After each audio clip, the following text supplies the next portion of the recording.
now. Sorry, I was trying to go on my old computer and obviously was having technical issues. So we went on the new computer and now everything's fine. Justice for Anas, everybody. By the way, we'll show you where you can get those t-shirts. And then, but I'm not feeling that great. Like I said, I took that flight from New York and I've got like the plane crud or something. So I've been going to like 80% all week and it's just annoying. That's about it. Hi, everybody. Hi, DJ Bowman, traveling writer, Mr.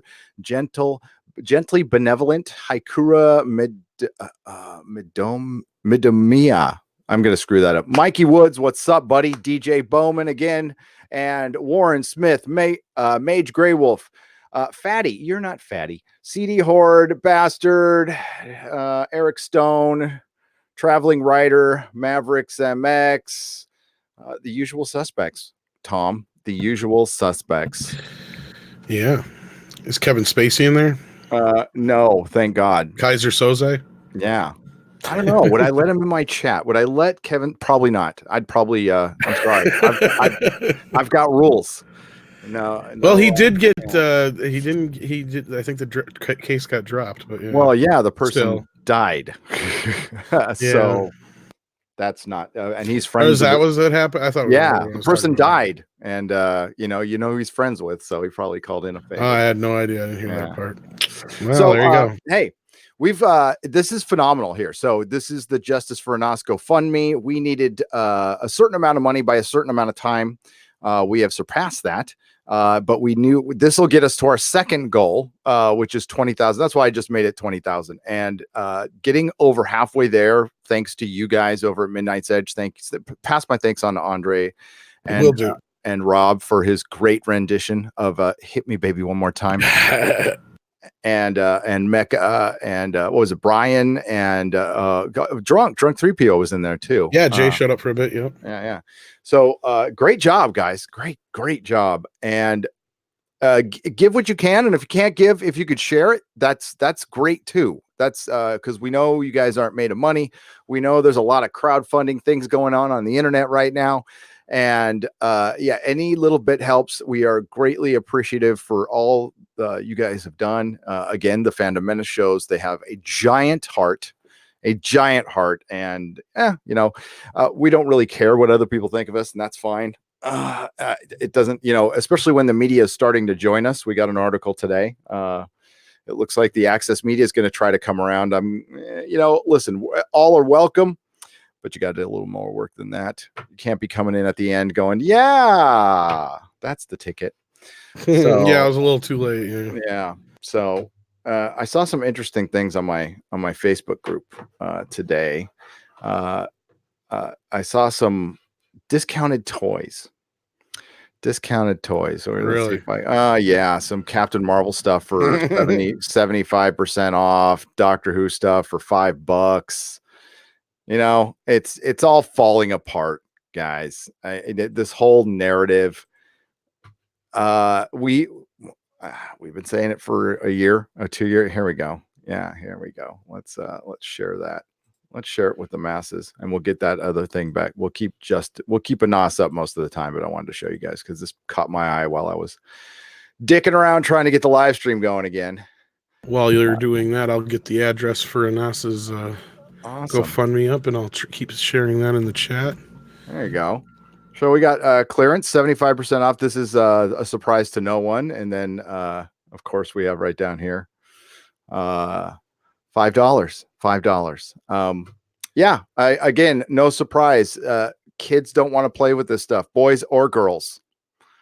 That doesn't even look like her. It looks like something from like the Barbie line. Yeah. Like Barbie's second cousin. I love Mrs. Nerdrotic pointed this out. I love how a Time Lord has roots, by the way. I mean, she couldn't she regenerated roots. I see that now that you say that. Holy shit.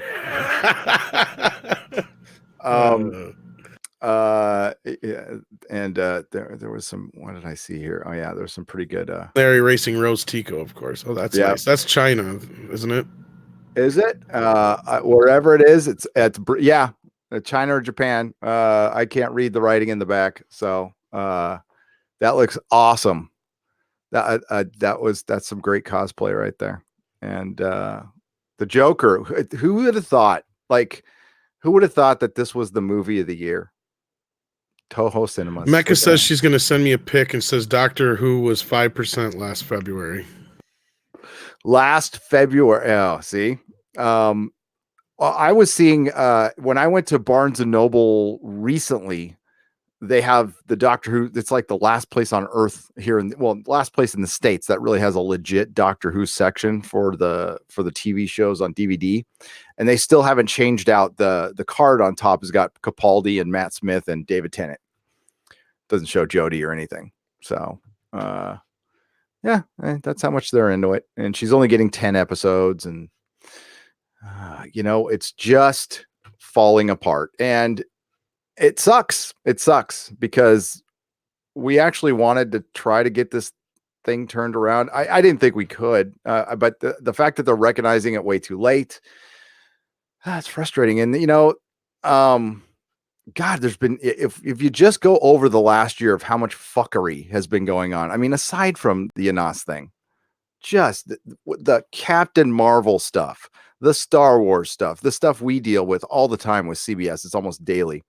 CBS is clearly the more petty of the franchises. By the way, I say that while Mrs. Nerdrotic is watching SEAL Team 6 on CBS. I shared that picture that Mecca sent me, by the way.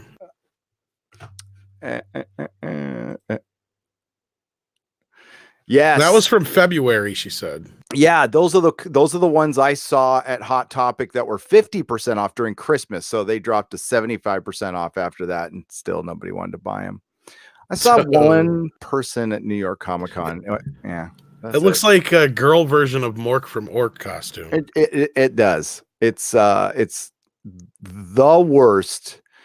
They did it. It's just like when Hollywood replaces a male character with a female character, they just can't do that. They can't end there.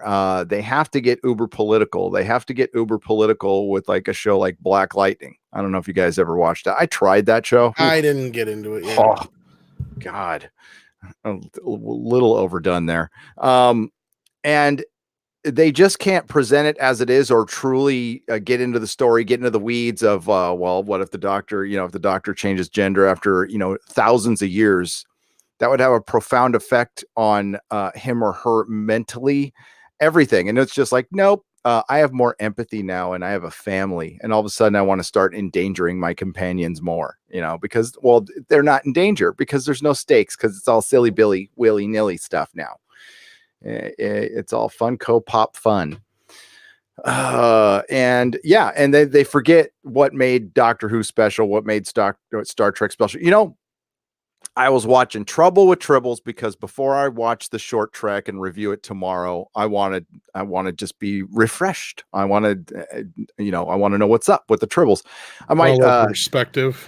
Yeah. And even that episode is set up.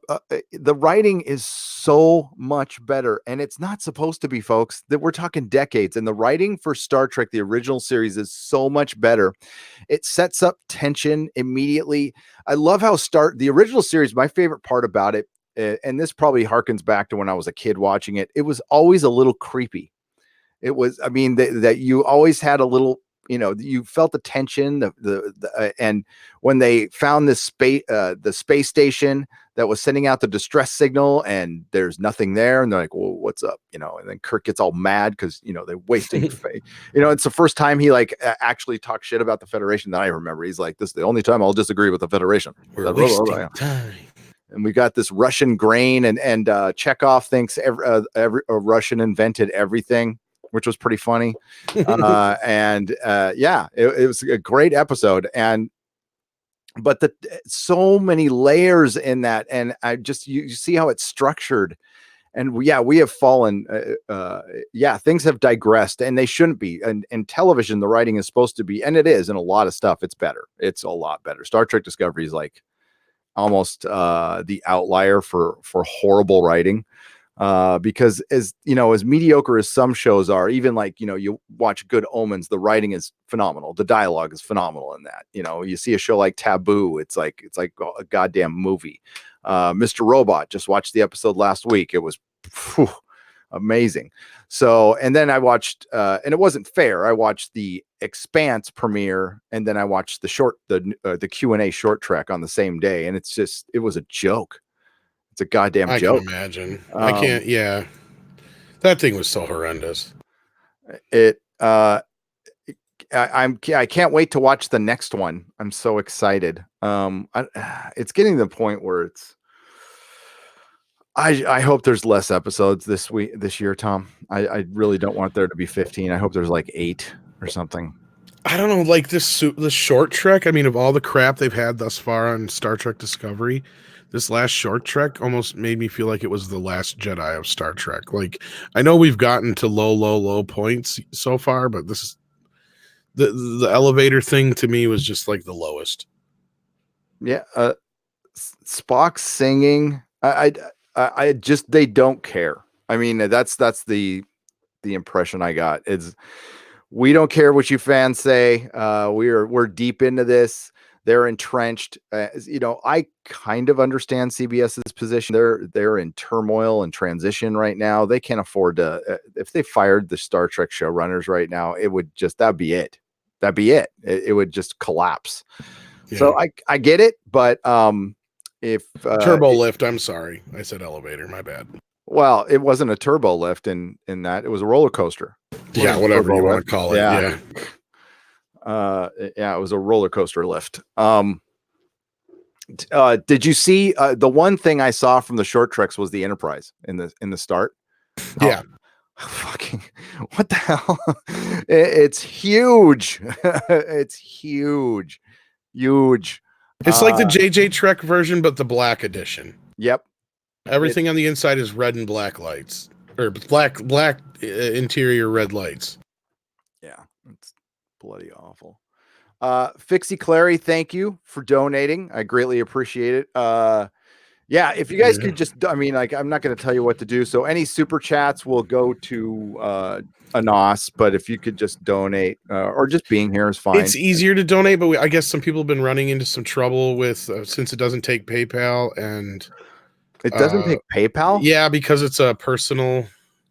It's set up as a personal deal or whatever. Oh, was I supposed to set it up as? Well, I have to set up as. Yeah, I was gonna say you had no choice really, but that's kind of what we said earlier. So, like Andre said, is everything we'll make sure that we get whatever we got today from the super chats will go towards as well. So. And I'll try to go above. I mean, like the YouTube takes 30%, and I'll try to go above that as much as I can. But I've got bills to pay too. So I mean, it's kind of tough when you really just don't see it because yeah,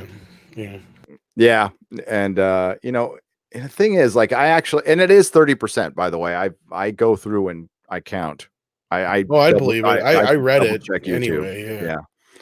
And I highly recommend all YouTubers do that. Like, go over your statement, check it, because I've seen big companies commit all kinds of crimes actually with pay. As a matter of fact, the Toyota dealership I work for, I knew they were screwing around with our pay.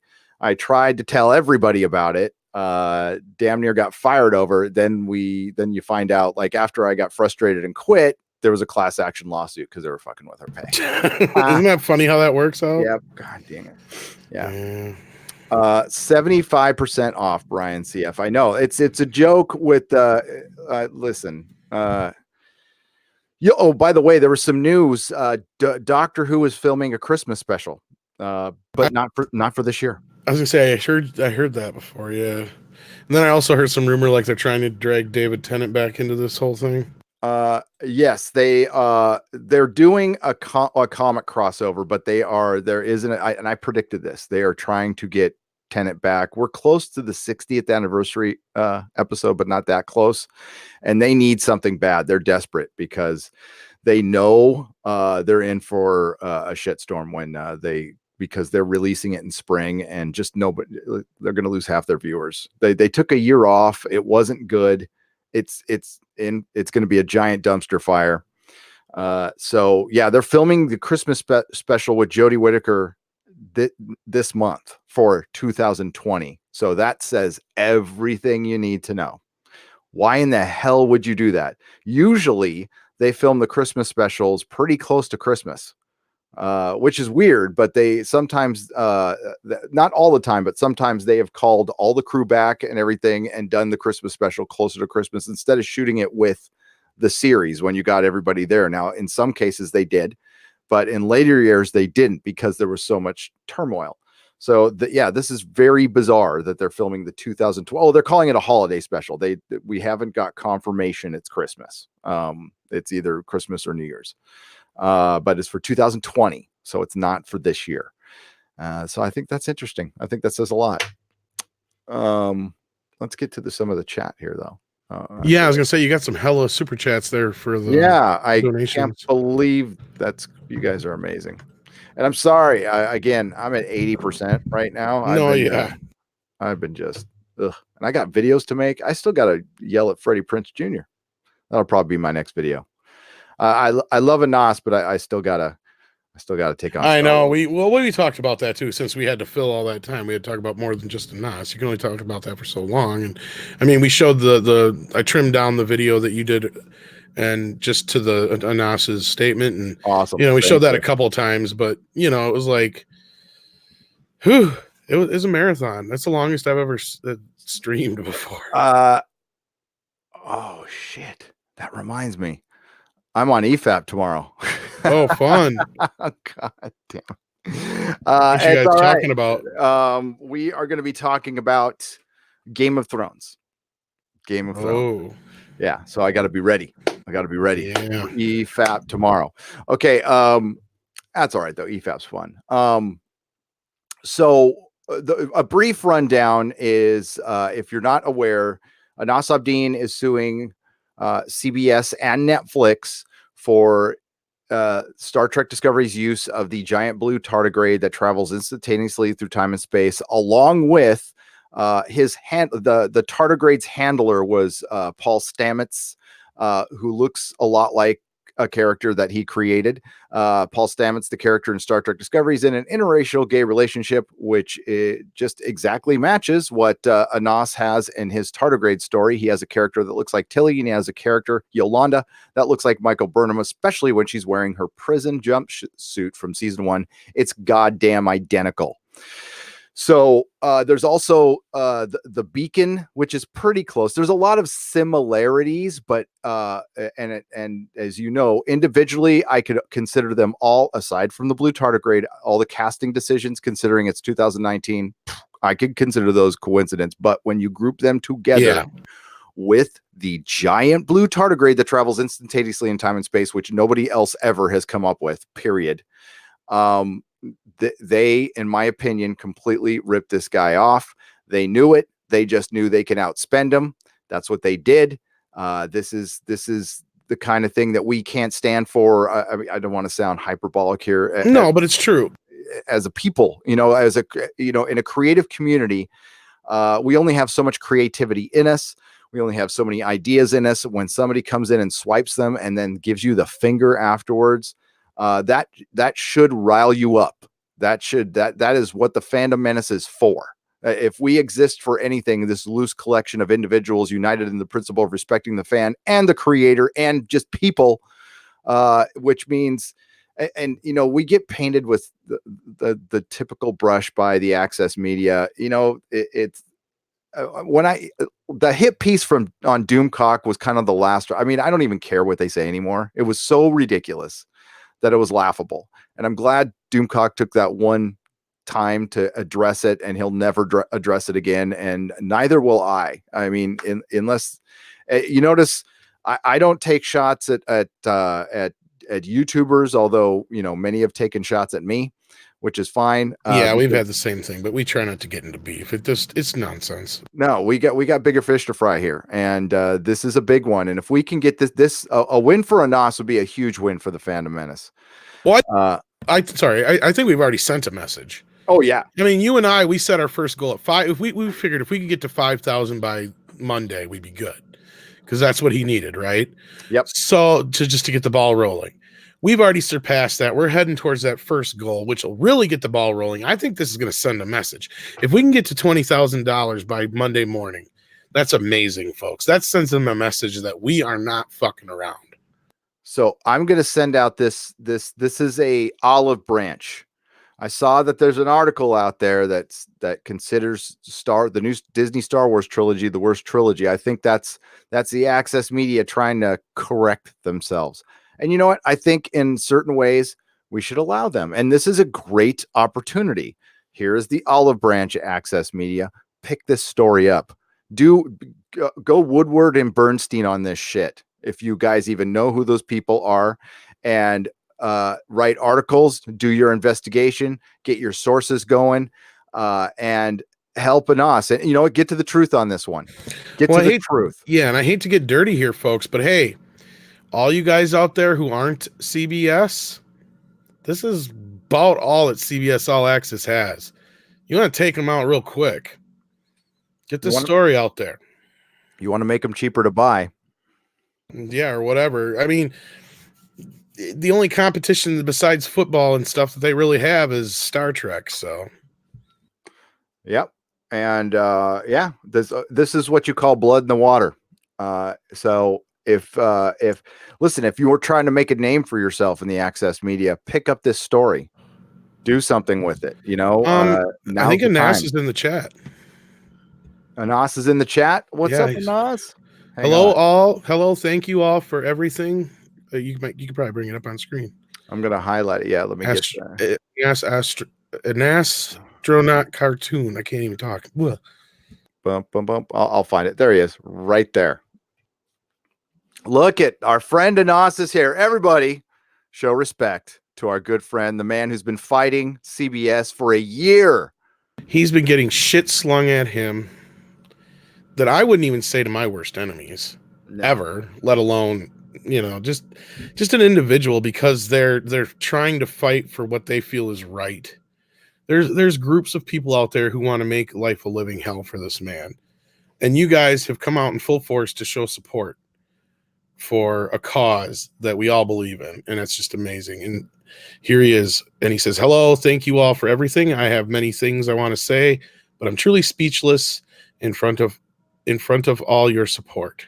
And that's kind of what he said to me in private. So that's kind of cool that, you know, I didn't want to, say it out loud to everybody, but, I'm glad that he finally was able to say it. That's really cool. This is a tough situation for you, Anas. This was all thrust upon you. You were like minding your own business. I'm sitting there creating a point and click adventure game with some weird stuff in it, and fun stuff, and being creative, just chilling. Then you get a bunch of emails. Hey, dude, that major franchise out there, Star Trek, you ever heard of it? Yeah, they totally ripped you off. You're like, what? Nah. And then you find out they did. And now he's getting a bunch of tension, positive and negative. And Anas, I saw what was sent to you from certain people right around when your father passed, which was disgusting. But and I listen, I don't think that's Star Trek fans. I just don't. I can't believe actual Star Trek fans would ever do that. I know they get protective of their show. I know they're a little weird, but that sounds like CBS honks to me personally. That's my opinion on the situation. I would hope that wasn't a Star Trek fan, because you don't understand Star Trek then in any way, shape, or form. And neither does CBS, because what they're doing to Anas completely betrays the ideals of Starfleet within the narrative. We all know what really goes on behind the show.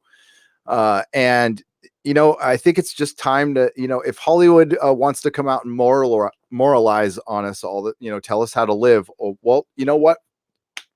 Be the change you want to be, CBS, Hollywood.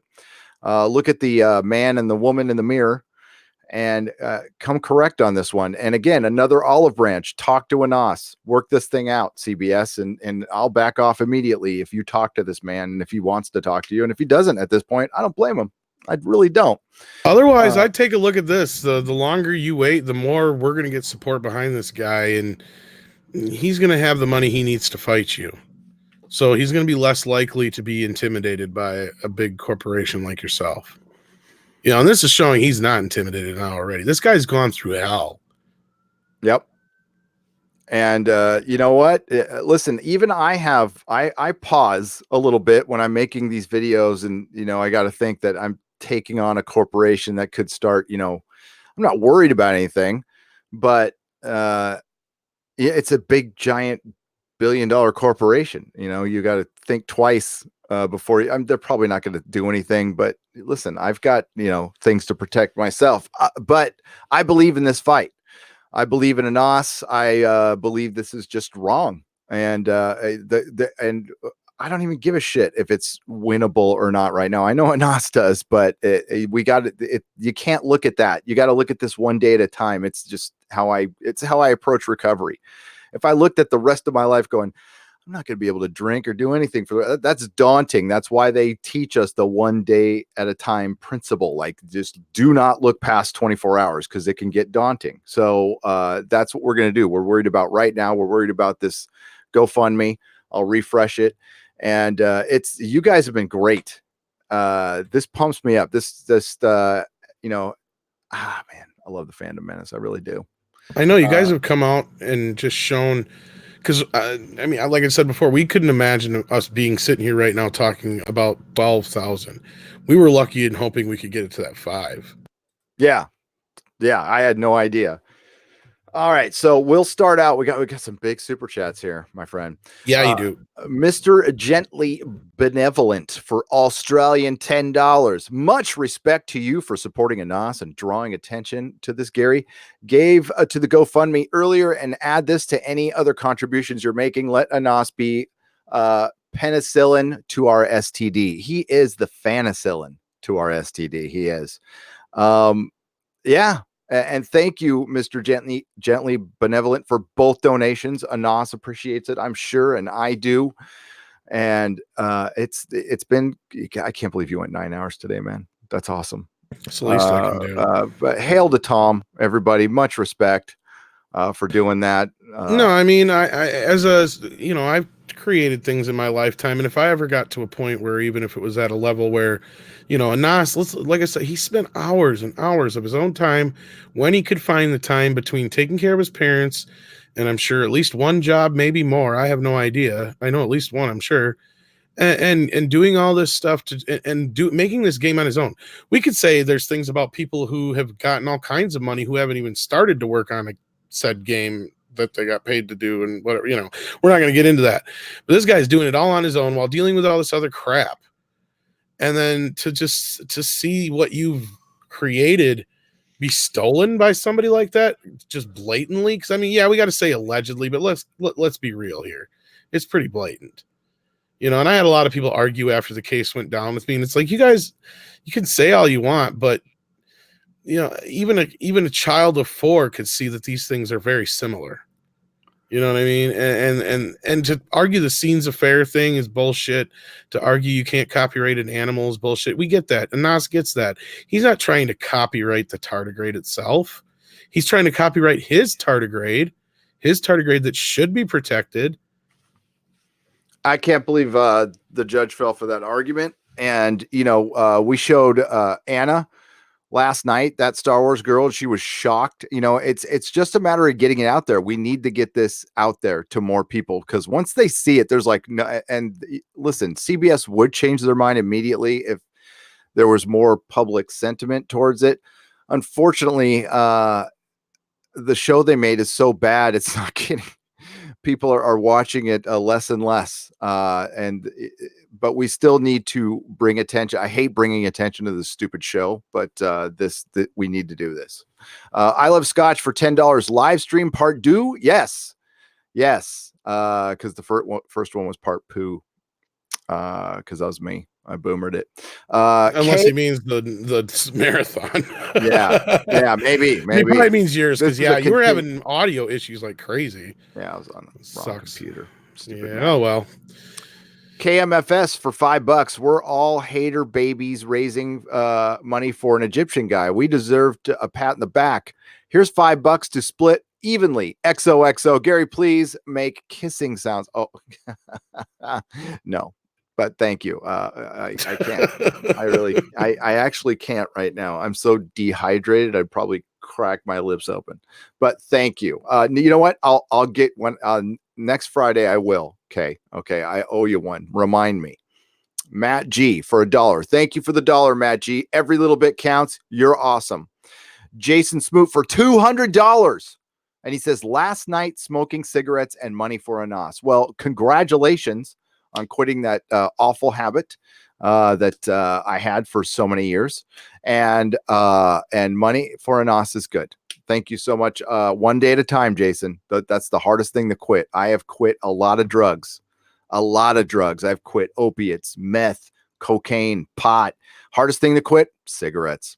I'm trying. Oh, it's listen, I'm not all the way quit, okay, because I occasionally vape, but that won't be legal here in my city in a couple months because I'm a grown-ass adult. But London Breed, our mayor, who can't even pick poop up off the street, is going to make vaping illegal.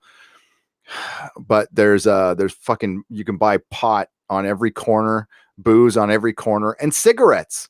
I'm a potato for $5. For Anas, Batwoman doesn't wear a cape. She wears a shield of oppression. Oh, that was good. That made me laugh. Thank you. I'm a potato. Late. I'll have to remember that tomorrow.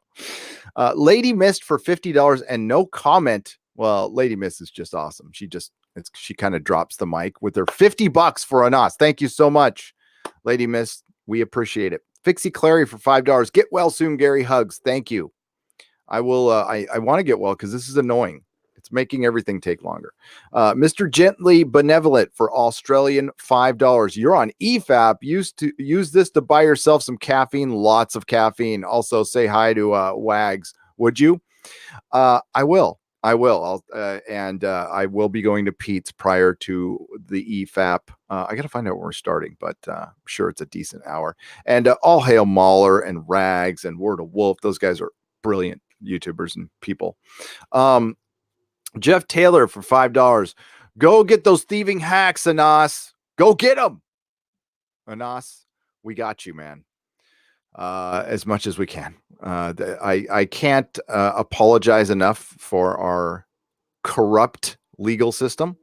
That greatly, I mean, these laws have been refined over years, Anas, as you know, to favor the major corporations.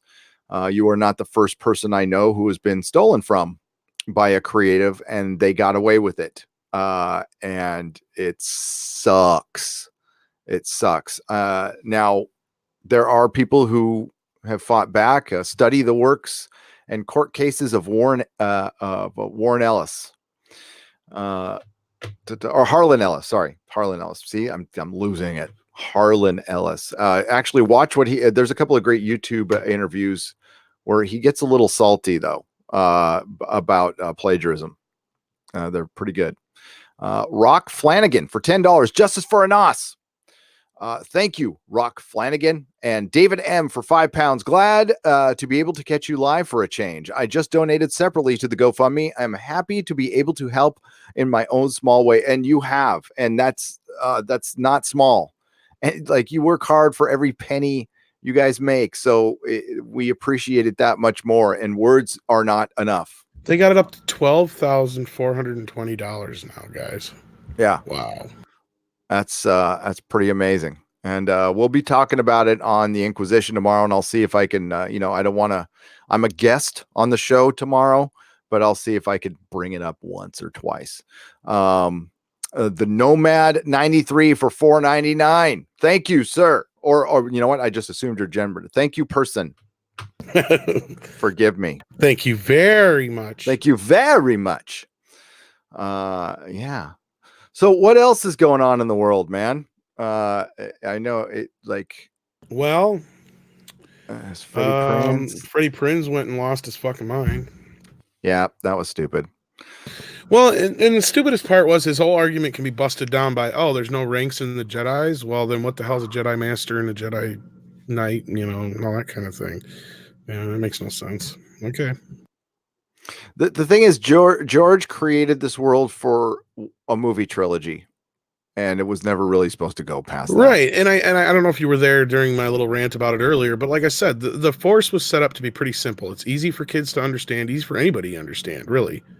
If you just explain it, it's very similar to being telepathic. Yep. And psychic. It's very similar. But now, yeah, Lucas wanted to build this huge like religion based thing around it. Brought in the midichlorians and the wills of the Force. And yeah, I kind of get what Freddie Prinze is saying, but I think he's like playing telephone with the information here. Mm-hmm. At the very least. And to go off on fans like that is really fucking stupid. Especially what he said at the end. Okay, for one, Star Trek is for effing kids, and he's all F you guys. I mean, it's like, whoa, dude. I know you're trying to expect to get callback to be in anything anytime soon, buddy. Yeah, I'm gonna, I don't appreciate that. So let's go look at Freddie Prinze Jr.'s. Give me just a second here. No problem. We're gonna go to his. You're gonna bring it up. His YouTube page. He's got a YouTube channel. Mecca played it earlier, so it was on Twitter though. But yeah, I don't even know who was it that was even interviewing him. I don't even know who it was. No, it was on a different podcast. But Freddie Prinze Jr. has his own YouTube channel where he podcasts. He hides. Well, he ain't got those Scooby bucks no more. So nope. No, just look at my tweet where I. That was the other one. True Blue American. I do feel bad for Sarah Michelle Gellar. I never really cared for her all that much anyway, but didn't she just get a new show recently or something like that? Oh, did she? I don't know. I'm trying to remember if it's her. Or I might be thinking of Reese Witherspoon. I'm a Buffy fan, so I can't say much. But I mean, she's all right. Yeah, I was one of those that I kind of liked the movie better, but I never really got into the show. But I know there's a big fan base for the show, so there's Freddie's. For one, you're seeing a lot of stars and B-list stars come over here to YouTube now. They want in on the action. Because he's like 60. Yeah, he's I think I'm probably a little older than him. I know he's not that old. I was just kidding. No, but like, dude, it's dude, bro, dog, dude, bro, dog. Yeah, that's what I was meaning. Yeah, because he's like dog and all this other stuff. I was like, who the hell do you think you are, dude? It's like I don't even talk like that, and I'm a lot younger than he is. No, yeah, I'm from San Diego, and I don't talk like that anymore. But I say hella now, which is terrible. This is his channel. This is a big movie star, and it's not getting a lot of traction. So maybe he's looking for a little attention. Is the video pulled down, or is it just on his Twitter? No, this is on it. It's on his Twitter. And now, if he was smart, he would have put it on his YouTube channel, but he didn't. So, I'll go find it. Is it on his Twitter page? I think so. I might even have a link for it here. Hang on. Yeah, shoot me a link if I got it. Mecca was in the chat earlier. I saw her.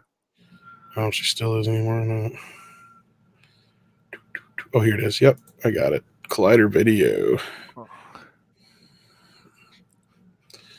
Do you want just the link of it? Yeah, could you shoot it in Facebook? Absolutely. Yeah.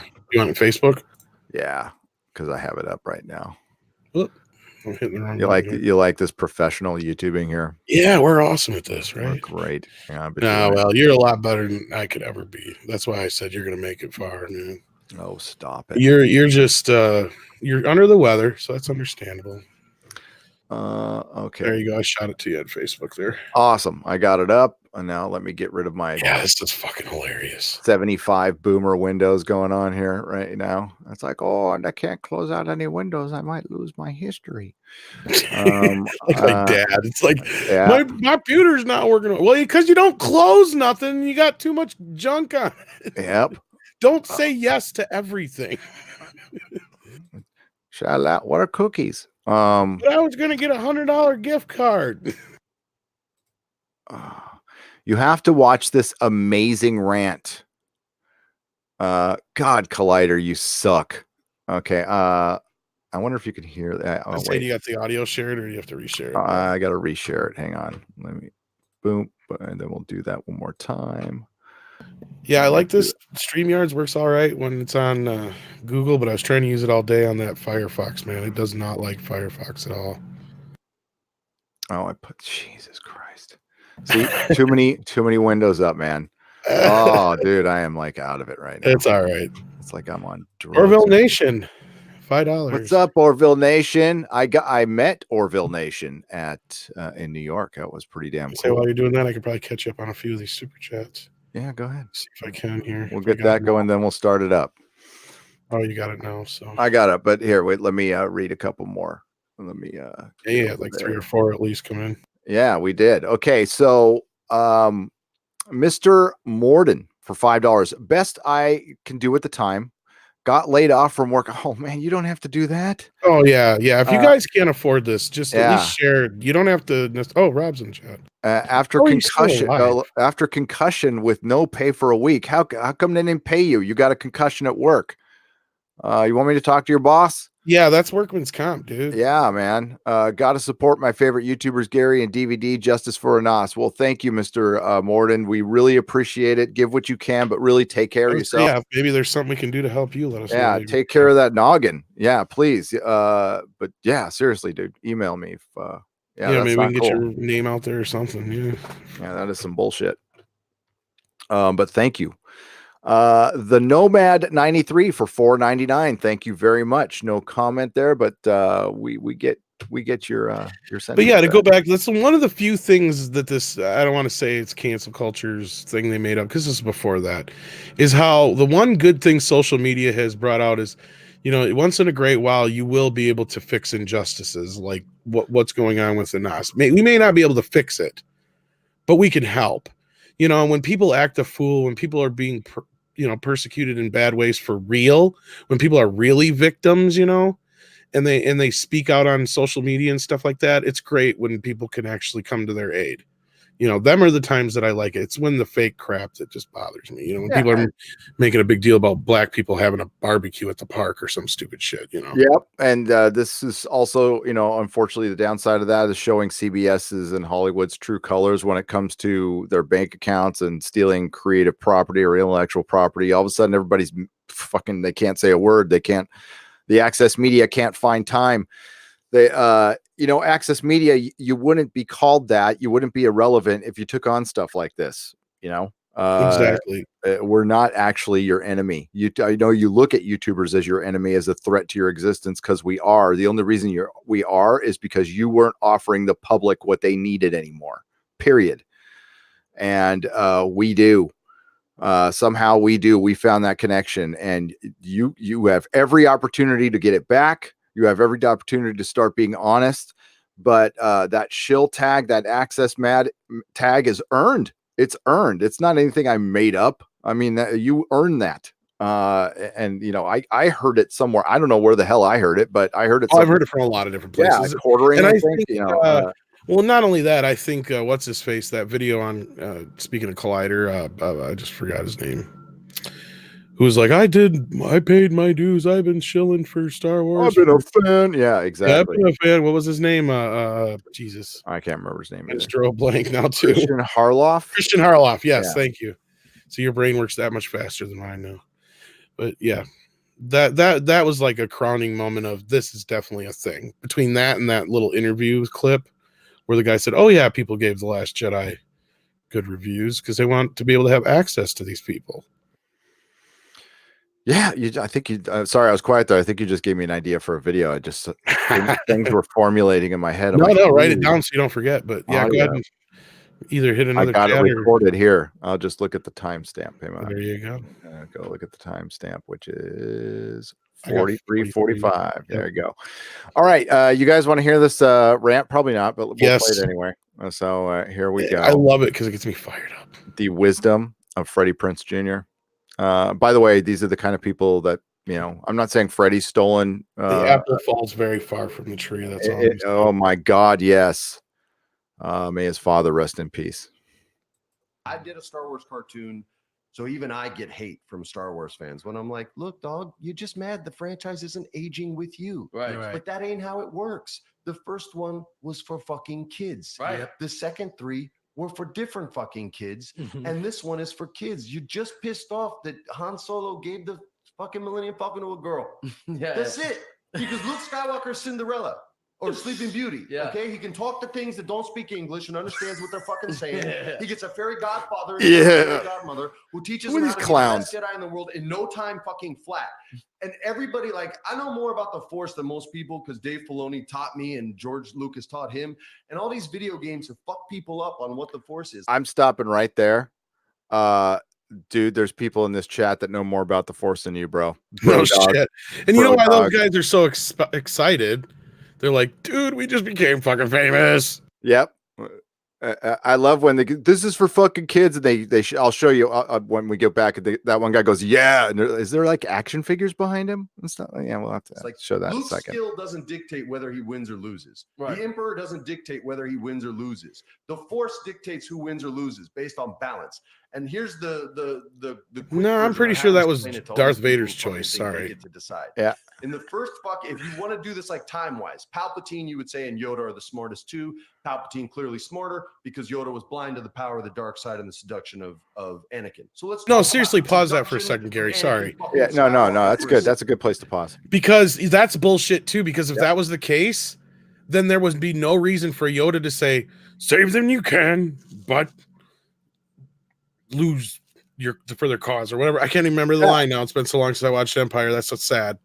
Because I'm just There's free will in George. So they're just slaves to the Force. They're just like little Force avatars that run around and do the Force's will, and it's not they have no free will whatsoever.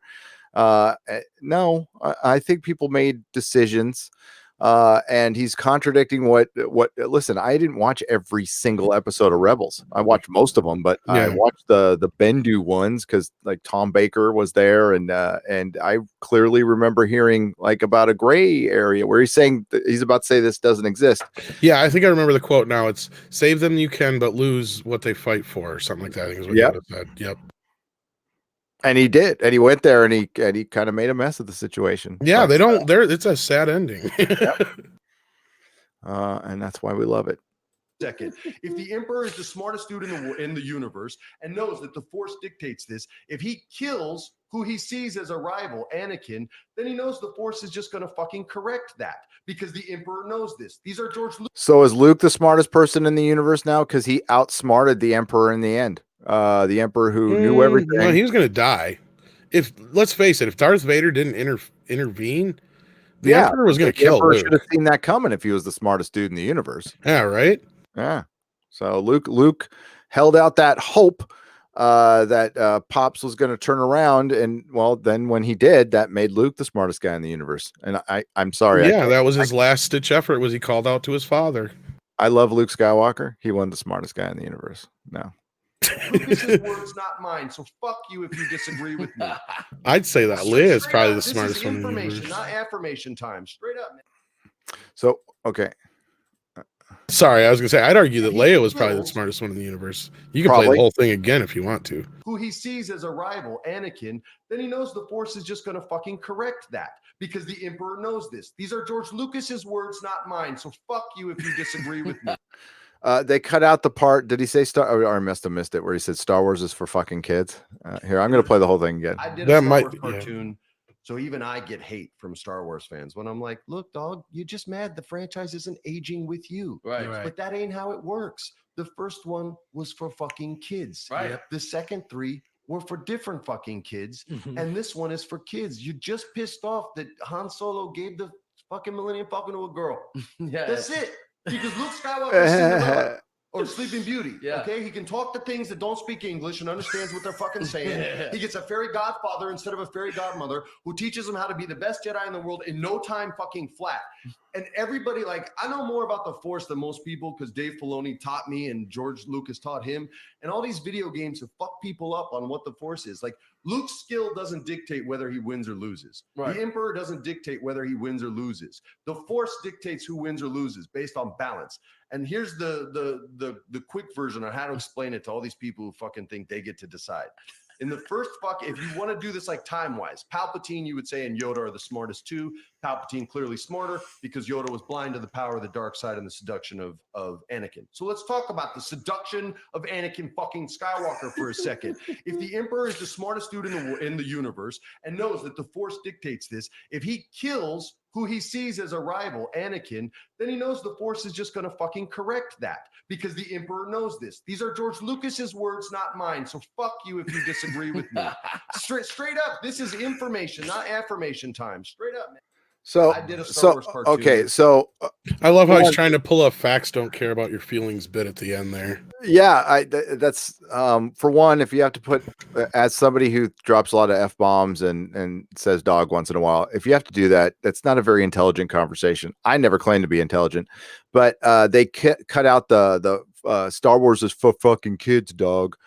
It's clearly getting under his skin. Look at how upset he is, and this is where creatives kind of start losing their mind, because it really is. I mean, I know it's really hard to feel sorry for, I would imagine, Freddie Prinze. I wouldn't, maybe close to, he's probably a millionaire. I'd say he's a millionaire. He's probably got a really fucking nice house. Maybe because between him and his wife, 100,000 air, we'll say. That's now solid. yeah, I was gonna say he ain't getting the Scooby money no more. But what happens to creatives is when they start not getting as much attention as they did before, and Freddie Prinze Jr.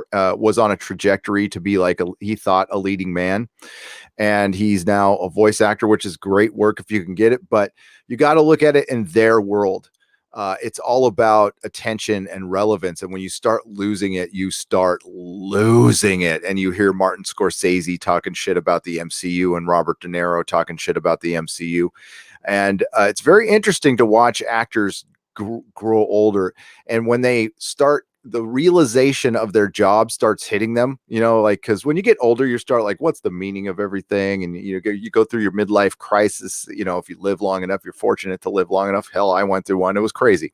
But you try to find your place in the world, and you realize that I just pretended for a living, and and this guy is like, Star Wars is for fucking kids, dog. Dude, your job is voicing a cartoon. Okay.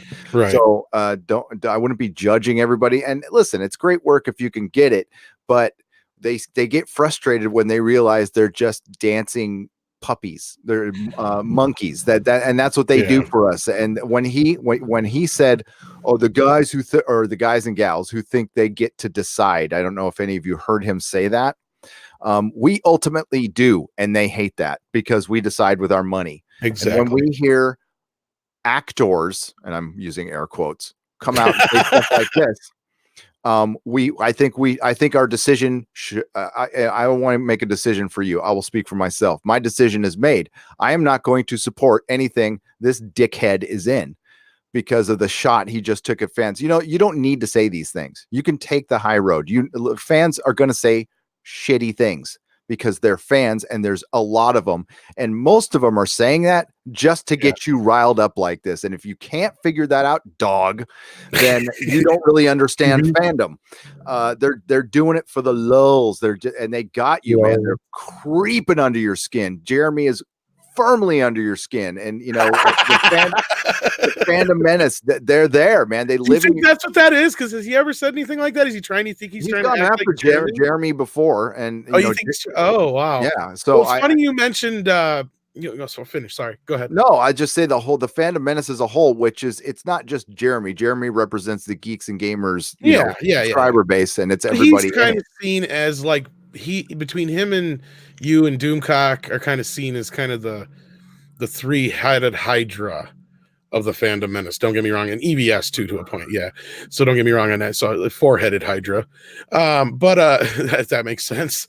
But no, it's funny you say that he keeps mentioning fans. That's one thing I noticed is really relevant here. He's one of the first people to come out and attack us and actually said fans. Yeah. And I think there's a reason for that. And I think there's a reason why he's getting so upset. Is that it's not just the quote-unquote loud minority anymore. The silent majority has started to speak up, I think. And I think that him and Disney are starting to realize that shit's hitting the fan, because we've seen a lot of stuff happen in the news that you and I have covered and everybody else has that's going on. And some of it's kind of looking like it's true. Some of it's already been confirmed. Like the multiple cut thing was kind of confirmed by JJ, of episode 9. And then somebody brought up in the chat here, I just lost it. I had it. Said something about him getting the Disney money. Here's the thing about Disney money. I wanted to bring up this point. It's the same thing with Marvel and Disney and Star Wars. They don't pay people a lot of money. No. There was a reason why it was a big deal made about Captain Marvel getting $5 million. Because these guys usually get next to nothing. They usually get a little above scale. Because here's the way they sell you on these movies. You do us a solid, do us 4 or 5 of these real cheap, and we'll make you the biggest star on the planet. And that's how they kind of work these things. Exposure. That's how it all works then. Oh my God. I don't know if you've done editing work. So you've probably been offered, hey, I can't pay you, but if you work on this project, I'll get you the next one. And, I did a lot of free work that went fucking nowhere based on that. So, oh yeah, I've had my instances. Andre is one of the first solid dudes I've met in this kind of industry where I did a lot of work for him and he came through in spades. Yep. But you got to pay your dues, and you understand it. But you're right. Yeah. That's how it goes.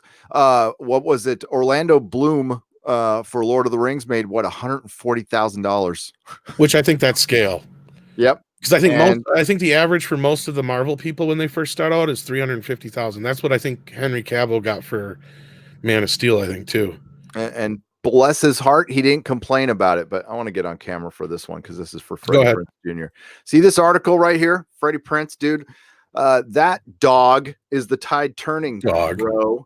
You understand me, dog? Bro. That is the tide turning. So, bro, dude, why don't you listen to your fan base, shut your pie hole, and dance, monkey? Go do your voice acting or whatever you want to do. Take care of your kids. Be a good dad, and don't call out fans. And nobody will give you shit. Yeah, I actually kind of used to like him. I backed him. His take on on Miss Monopoly was solid. It was a solid take. I'm all shit. This guy's coming around, and maybe he did this because he got a little too much support. But you know what? This is the side you want to be on, dog. If there's a side to it at all. So yeah. No, I think you were onto something with the whole. I think it was kind of more of a. I think he was kind of more directly going after if not Jeremy. People like Jeremy. And world class bullshitters and us and stuff like that. I listen. Yeah, it's whatever video they saw that day. So it could be Midnight's Edge. It could be Midnight's Edge after. Well, I'd like to think we don't get under their skin as much as you guys, but I know I don't. I don't think I do as much. Oh, I think you guys do.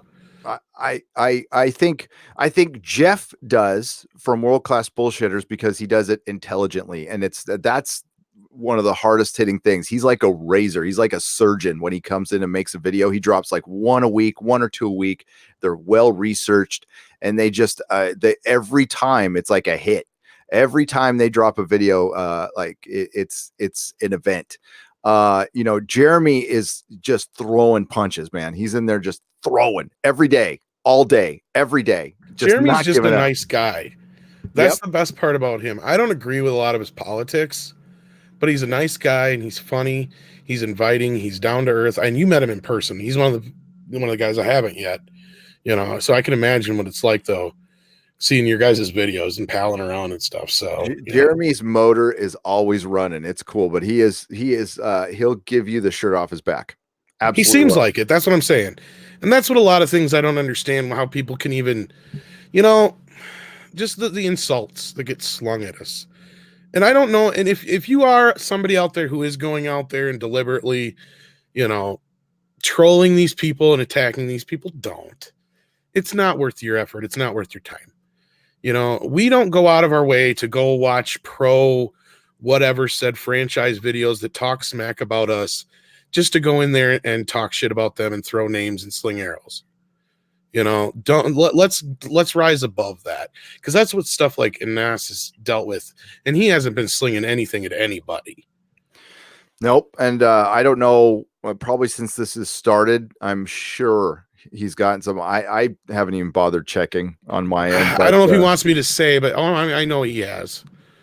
I know he has. They want to direct it to me, please. I'll well, and that's how I know you and Doomcock get under their skin more than anybody, because I see you and Doomcock come up more on the pro Star Trek Discovery sites, for instance, and stuff like that than we do. So, of course, we're banned from everything.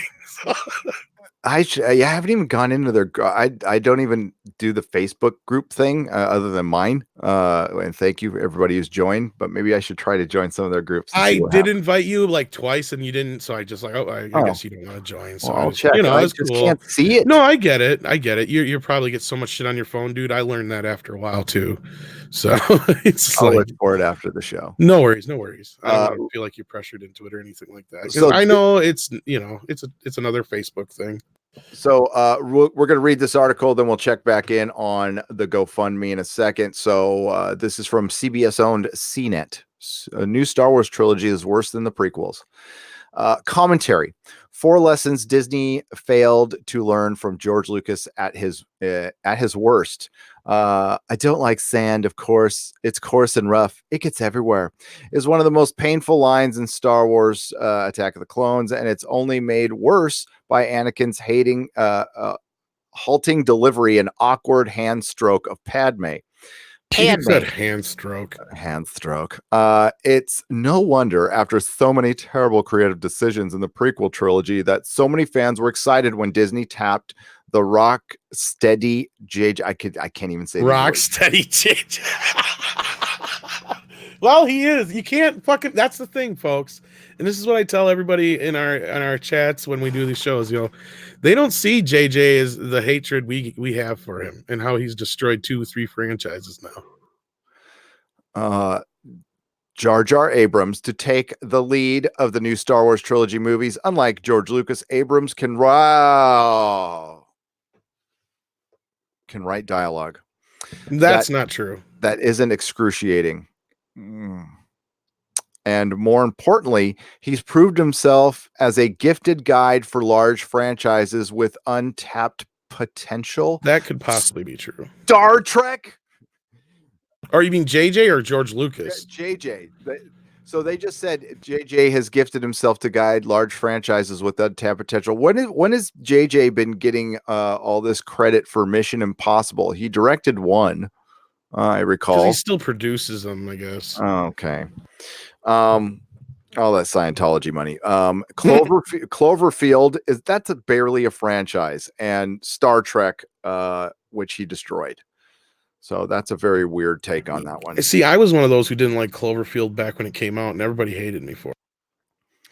I thought it was okay, but I mean, it wasn't memorable. It was about as memorable as Blair Witch. I saw Blair Witch once. I thought it was okay. Well, I mean, it was pretty good for students. It was cool that you got to see the monster, but every action that every person makes in that movie is dumb. Yes.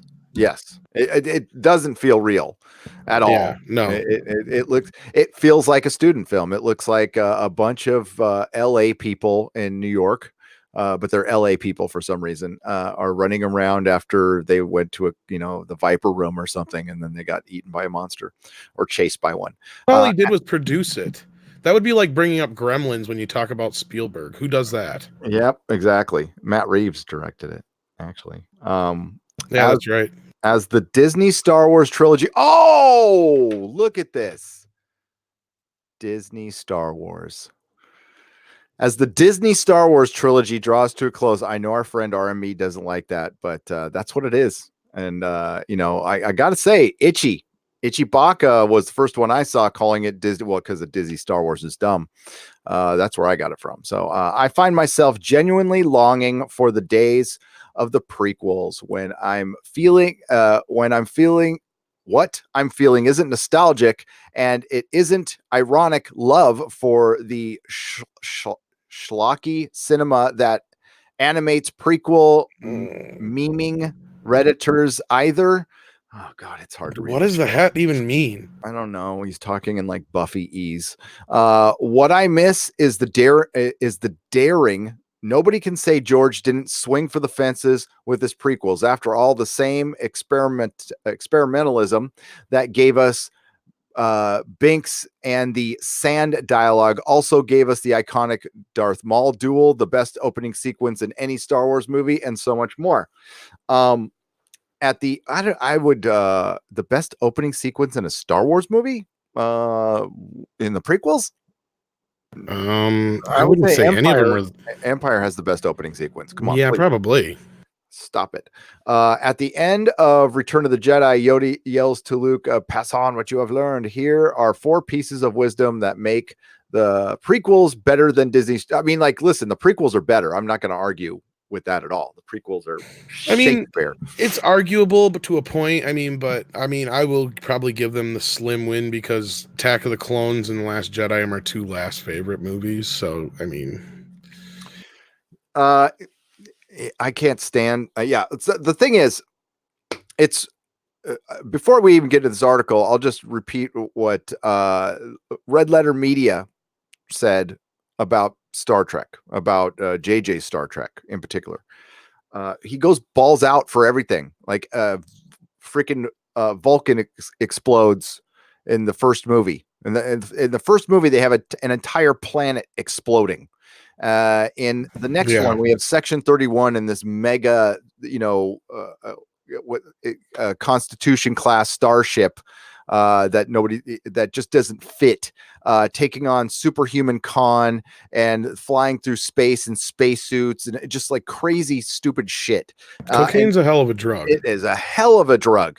And that's the problem Star Wars has. And they just put too much shit, like blowing up 6. And we've had these arguments before. It's so Force Awakens, when any thought is put to that movie, it's dumb. J.J. Abrams movies are not thought out. They don't care. They care about the visual. They don't care about the logic of the scene. That stuff does not matter. And that's why they feel hollow. That's why you're like, I think I saw something good, but why doesn't it feel good? But I guess I'm supposed to say it was good because it looked good. I'm confused. JJ honestly needs to go. I think his understanding of film it outweighs his talent, his actual talent at executing things. Because all of his stuff is hollow, shallow, meaningless, unmemorable. It's like fast food. It's like him and like Michael Bay and those guys. They make good fast food. At first, you're like, "Oh, that was amazing" when you first eat it and it tasted good, but then you start to feel the ramifications of it by the time you get home. Yep. Give me Michael Bay over Jar Jar any day. But regardless, they all come from the same school. Lots of explosions. Everything's on cocaine. And with a nose like that, he must do a lot of cocaine. A lot of freaking cocaine. So from the start, Star Wars... That was kind of mean.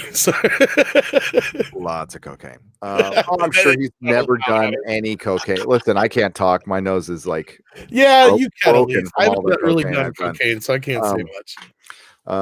From the start, Star Wars has been about the set pieces, elaborate action scenes that leave our hands sweaty and white-knuckled on armrests. Sure, the original trilogy is a mystic story starring a charismatic cast, but everyone remembers the Death Star run, Luke hobbling those AT-ATs and Boba Fett plummeting into the Sarlacc pit. Lucas has always pushed the boundaries of VFX, both practical and digital. Despite his ambition, he understood that the best set pieces aren't always the biggest ones. Where Lucas packed his movies' prequels, including the small yet boundary-pushing moments, Disney has opted for a much more standard derivative, if derivative if completely staged action fare. Compare, for instance, the space chase involving Obi-Wan and Jango Fett in the Attack of the Clones and the first fight of the Millennium Falcon in The Force Awakens. Nearly 20 years separate these two scenes, and the acting in Abrams' installment is uniformly uninformally stronger. The acting is stronger. Is it? Well, I figured this thing out. Is that good acting? I know this is awesome. Look at how awesome I am. I guess that's acting. I would say we got some good acting from the legacy characters, not so much from the new people. I mean, when I walked out of, I will say this, when I walked out of Force Awakens, I wanted to see where things were going. The Last Jedi is where everything took a nosedive. God, I don't know if I want to read this whole thing. Outside of Rey, I don't know if you'd want to either. This is just somebody's fucking rambling to speak about cocaine. Does he get to a point? The fear of loss, the path of, and that's always, this is what impresses me most about Star Wars fans. I'll give him this. The prequels infinitely had a lot more ideas. And you're trying to root for this article from the start, but it's badly written. Even Rian Johnson's Last Jedi, which fans largely I can't even read for tearing down Star Wars conventions, missed the point. Johnson fought to subvert Star Wars lore, not to make a particularly innovative movie. So, well, that's different. So many scenes felt fuller of winking references than crucial plot or character moments. His dialogue leaned more towards Joss Whedon's Marvel humor than Star Wars tension building. Did a $250 million project just to begin with a 3-minute lead up to your mama joke, and his plot revelations felt more like manipulative twists achieved by withholding information from the audience and characters than opportunities for character development. That is J.J. Abrams, and I know we're talking about Rian Johnson here, but that sums him up right there. That's something I want you guys to remember. That it's manipulative twists achieved by withholding information from the audience and characters than opportunities for character development. That is that's Mystery Box right there in a nutshell. That's subverting expectations. It's cheap, gimmicky storytelling. So because you put in the least amount of information, meaning you're putting in the least amount of work. And these people don't really, you always hear people in Hollywood saying how hard they work. How many actual hard workers have you met at auto shops or anything talk about how hard they work while they're working? They just fucking work. They might bitch about it at home, but not while they're working. And this, I was going to say, usually the guy who's boasting about doing so much work is the guy who does the least amount of work. And, but I've seen, master mechanics, do 20-hour days. Don't say a fucking word. They just do it. And then they collect a giant check. Yep. Poe's ill-advised mutiny killed an untold number of innocents. Poe's ill-advised mutiny. Well, I would say it was Holdo who killed all those people, for instance, but his decision stemmed from Admiral Holdo's inexplicable opacity. Was the lesson really to blindly submit to chain of command? If it's a female, yes. In a way, Johnson's Disney entry was more ambitious than Abrams, but I'll agree with that statement. But neither tried to swing for a home run in the way Lucas did with all of his movies, because they were his. And that's the inherent flaw in the beginning. That's why you're never going to see a company that bought something that was already worth money take any kind of chances with it.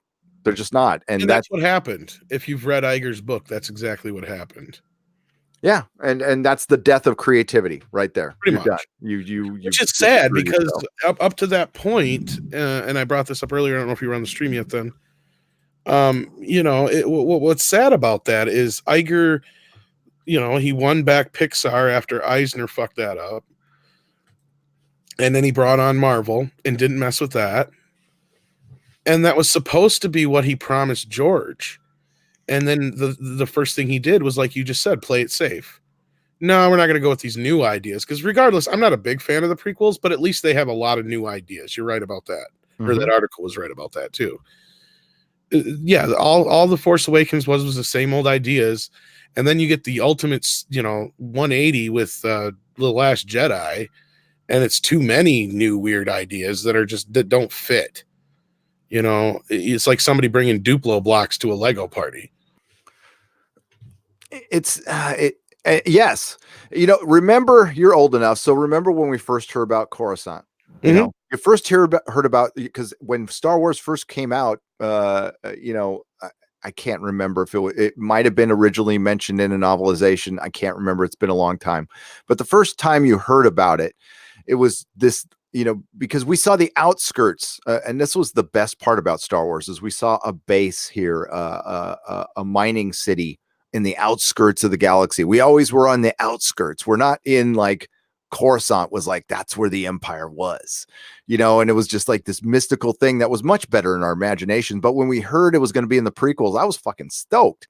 No matter how I felt about the Phantom Menace, I'm like, oh, we're going to go to Coruscant. What the holy God, I can't wait for this. At least he delivered on that. It looked cool, and it made the universe and the galaxy bigger. It expanded on it. That stuff worked because he tried to be different. And this ridiculousness of going to another desert planet, another fucking desert planet. I don't even, story-wise, that makes no sense. It makes no sense unless it's Tatooine. If it's Tatooine, Right. fine, but it's not. I don't understand. I don't even understand that. That's when I see shit like that. Then I believe the rumors. Like there's somebody's getting paid and they don't want to pay somebody, so they want to, or JJ gets a cut if he creates something new. I don't know, but there's something behind that that's not just, we don't want to go back to Well, there's kind of a blank spot in the book, in Bob Iger's book, where I don't know if he wants to like out the person who made that decision, because I don't even remember him taking credit or the blame for that per se. The only part he says he takes the blame for really in the book is he says, yeah, I should have pulled George aside before that meeting with Kathy and JJ and let him know that we weren't using his treatments. So I met a wonderful member of the Fandom Menace over in New York, and he works he works at Wall Street. So, by the way, I was so blown away at the intelligence of you guys, because you're all smarter than me. By the way, met Lori Roberts, met a bunch of people. Loquacious Primate's a genius who's been to NYU, and I'm like, wow, why are these people listening to I know, I'm amazed by some of the people that are out there in our chats. And I mean, you guys keep plopping in great amounts of money, and that's probably why, because some of you are like, we're humbled by you. Yep. Gary's right about that. But this Wall Street guy went over the conference call, Bob Iger's initial conference call when they bought Disney, and he went over the financials because they're all public. Now, they mix a lot of stuff up to confuse us, but this guy knows what he's reading. And there's a word I can't remember the word, but there's a word associated for pieces of your intellectual property that are owned by somebody else, or you have to kick out residuals. He said that word is repeated over and over again in the financials. Right. And I brought this up on the one chat I was on with EVS, because he's created a lot of characters and stuff. And I said, even though you're not a part of that anymore, he's like, oh yeah, I get checks all the time. I'm like, yeah, because you created that character. So there's got to be some logic to, if George Lucas created these fucking characters, regardless if he sold Lucasfilm as the producer, the director, the writer, there's still residuals involved for the most part, unless you sell your rights completely, as far as I know. And even our Robert Meyer Burnett brought this up. He said that some of the decisions, and this was him speculating, and he was talking about Galaxy's Edge, and he was praising it, but he said that some of the decisions were probably made. He said they could have been made because of that reason.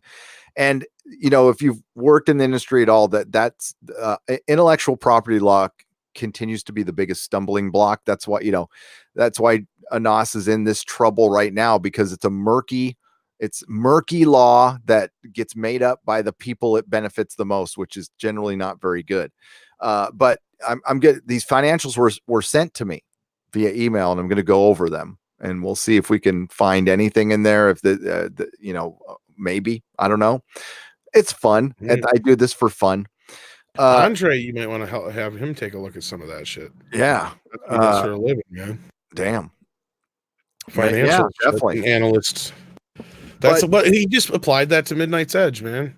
That's what he taught me to do. Take your talents and apply it to what we do. Yeah. Sorry. No, it's okay. What I should have asked EVS when we were talking to him is because DC Entertainment was DC Comics, then they changed to DC Entertainment. And I think they changed it back now. And they did that to screw people out of money. That was like so they would have to pay less residuals to certain creators. Yeah. They changed the company name. So they're doing this shit all the time. So, that's why it's important for us to protect the independent creator, because if CBS can get away with what they did to Anas, we saw George Lucas get fucked over. And yes, the argument can be made. He did it to himself. He's a billionaire. He should know better, blah, blah, blah.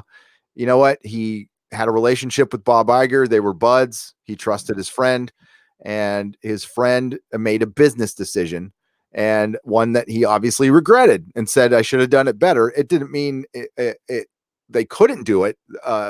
Should they have done it? Well, that's, listen, Hollywood's going to do whatever benefits Hollywood. We all know that.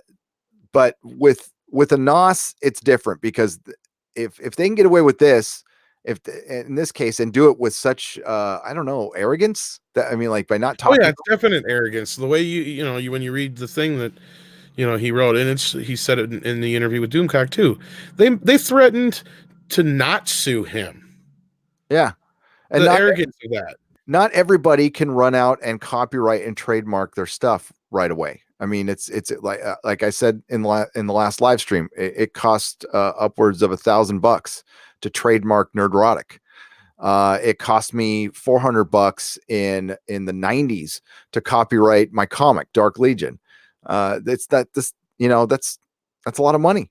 That's all, and if you're a kid artist or an artist somewhere else, and especially when you're an artist somewhere else in a different country where the laws might not even apply there, or you can't apply for a copyright here, and for an American company to steal from an Egyptian, by the way, again, betraying all those ideals Alex Kurtzman and crew say they're about, which, I mean, this case alone shows that they're Walter Mosley and Anas Abdin. Do you believe the ideals that they're preaching within the narrative? These people are full of shit. They're full of shit, and they're thieves. So listen, my bias towards Star Trek has a lot to do with this, and the really piss poor writing. It's god awful writing. But they could make this right. CBS could make this right at any time, and it would be easy for them. And it'd probably cost them. It'd probably be cheaper for them, to be honest with you. It's probably more expensive for them to fight this right now. So, they're doing it because I just believe they're one of the pettiest companies out there, and they feel threatened. They must feel threatened. The only time people get petty is when they feel threatened, Tom. They felt threatened by Axonar. They got threatened by Star Trek Continues.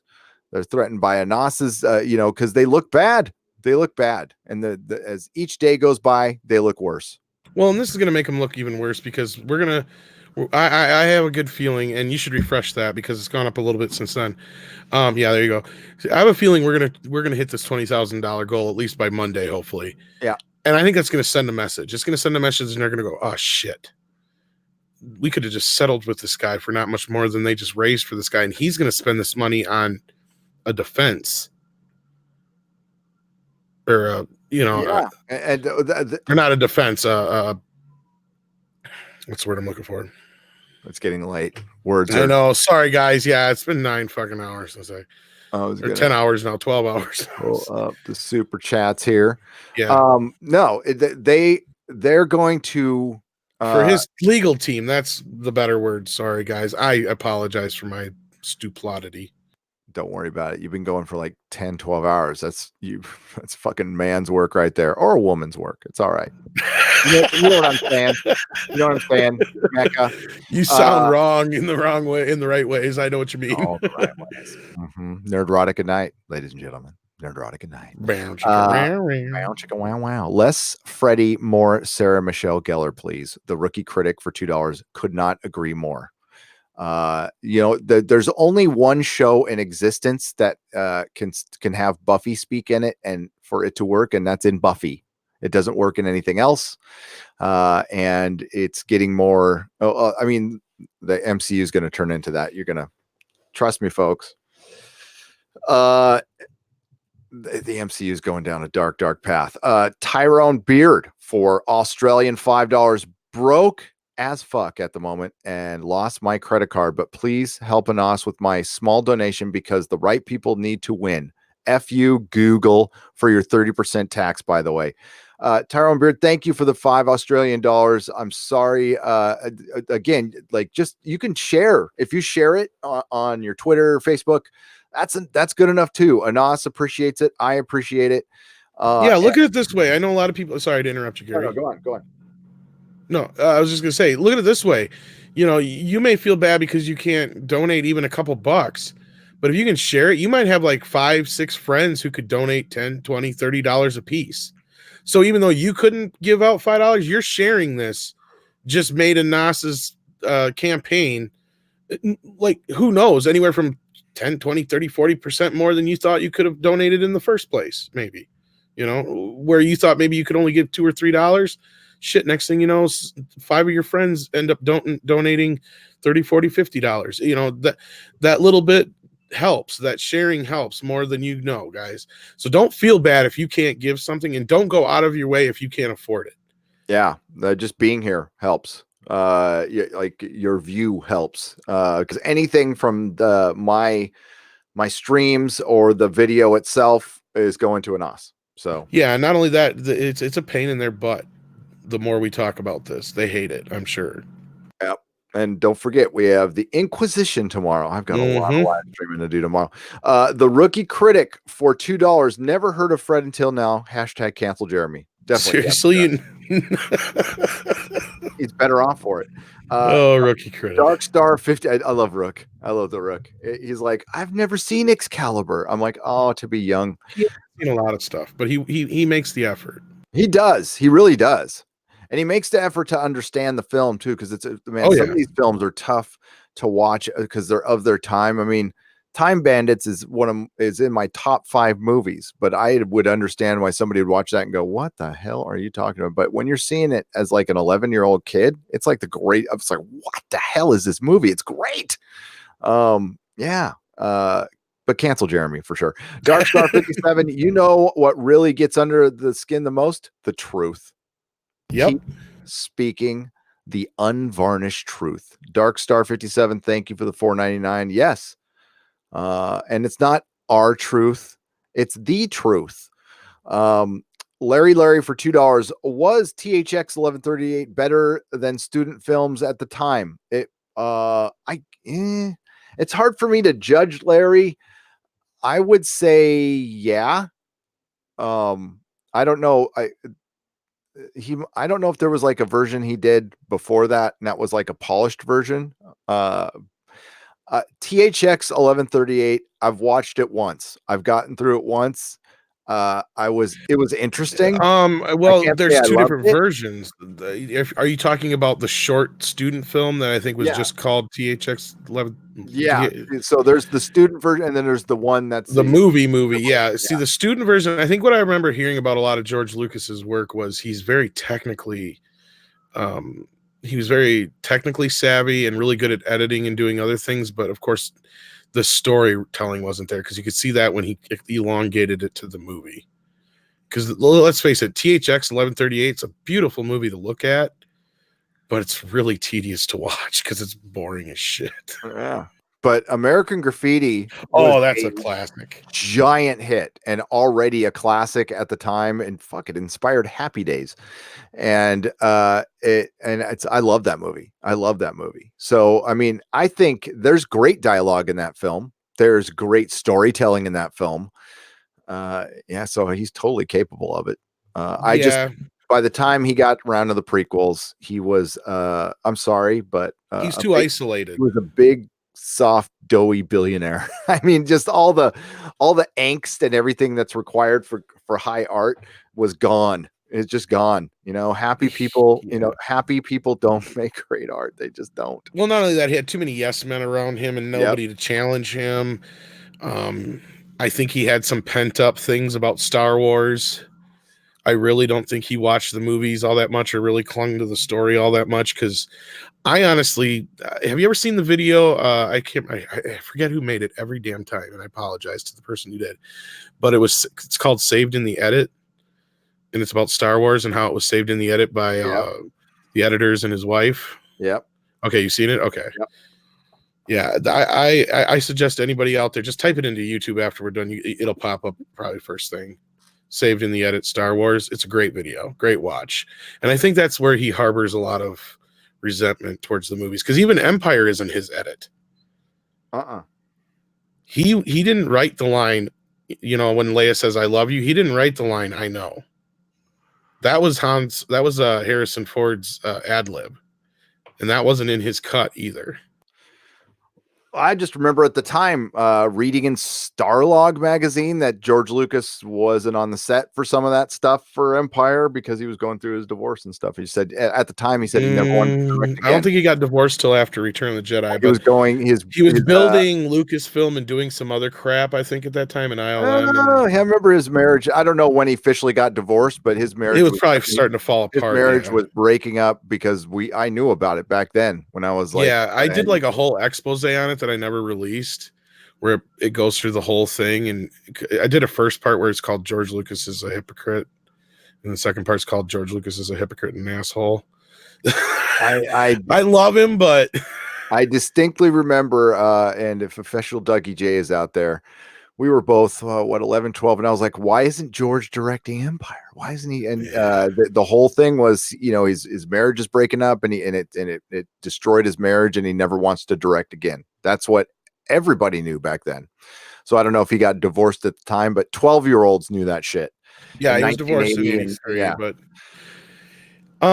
well, not only that, he felt like he couldn't do it, but then because I think he said divorces take a couple of years to go. Yeah, well, not only that, and then I think he said I've been through one. He said also in one interview, he said, yeah, I wasn't close to Empire, so Jedi, I made sure I was on the set all the time. And if you go like, yeah, that's the thing. I heard Ralph Marquand was just sick to death of George Lucas basically just backseat directing Return of the Jedi. Don't get me wrong, I love George Lucas to a fault. And just some context for those videos. The one about him being an asshole is about him going to Congress and fighting for all the rights to preserve classic films. And then he goes and changes his movies and won't release the originals. That's what it's about. And then the second one's all about how his wife and other people saved the movie. And he basically won't release the original movies because he doesn't want his wife and other people to get money and recognition because he was all pissy about losing the Oscars. He didn't get any Oscars. Yeah. No, I think most of fandom was pissy that he didn't win it. Yeah, but he was like, he resented those who did win when he didn't. Oh, namely, his wife is one of them. George is petty too. He always has been. But that's the artist part of George. That's what makes him human. But so yes, he's a very creative person. But even when your wife and best friends are calling you a cold fish, that says a lot about he's not warm. Like I've met him a couple occasions. I've met the guy, and the vibe is he's absolutely cold. Yeah, it's kind of hard to believe that even he has trouble articulating his own creation. I was searching for a great, poignant George Lucas quote to put in front of one of my videos. I couldn't find one. All I kept finding was meme quotes of him, poetry, it rhymes. But, he didn't have some, Peter Jackson. The first interview I found, Peter Jackson said, and I put it in front of the Gandalf video where he said, we didn't have any interest in putting our own personal baggage or messages into our film. We felt it was respectful. I'm paraphrasing. We felt it was respectful to put Tolkien's messages into his film. And that was easy to find. I found that in 5 minutes. George, I had to watch a half an hour of interviews just to get him to give a good cohesive answer on what was the initial idea and story for Star Wars. And it changes, and that's fine. But he articulated it on the screen, and that's the important place. So, Jar Jar Abrams is going to do great in his upcoming rehash of Police Academy franchise. Rachel Maddow is Moses Hightower. I'm a potato. Thank you for $5. Like the Police Academy reference there, and Mecca will appreciate that too. Thank you again, Larry, for the $2. And I gotta say, you had to frag off Felger Crab. I know you're making a joke there, but unfortunately, George is actually sterile. That's why he can't have his own children. Yep. Yes. That was another thing that came in. It was a big thing in his marriage. Yeah. Well, yeah. And I've made a crack or two on why he's a cold fish and doesn't have, he's missed that one thing he's missing. Well, that's it. Or maybe not. Watch the Orville where you can actually see the ships in space battle without taking Dramamine. Orville Nation, that is a good point for $5. Thank you very much.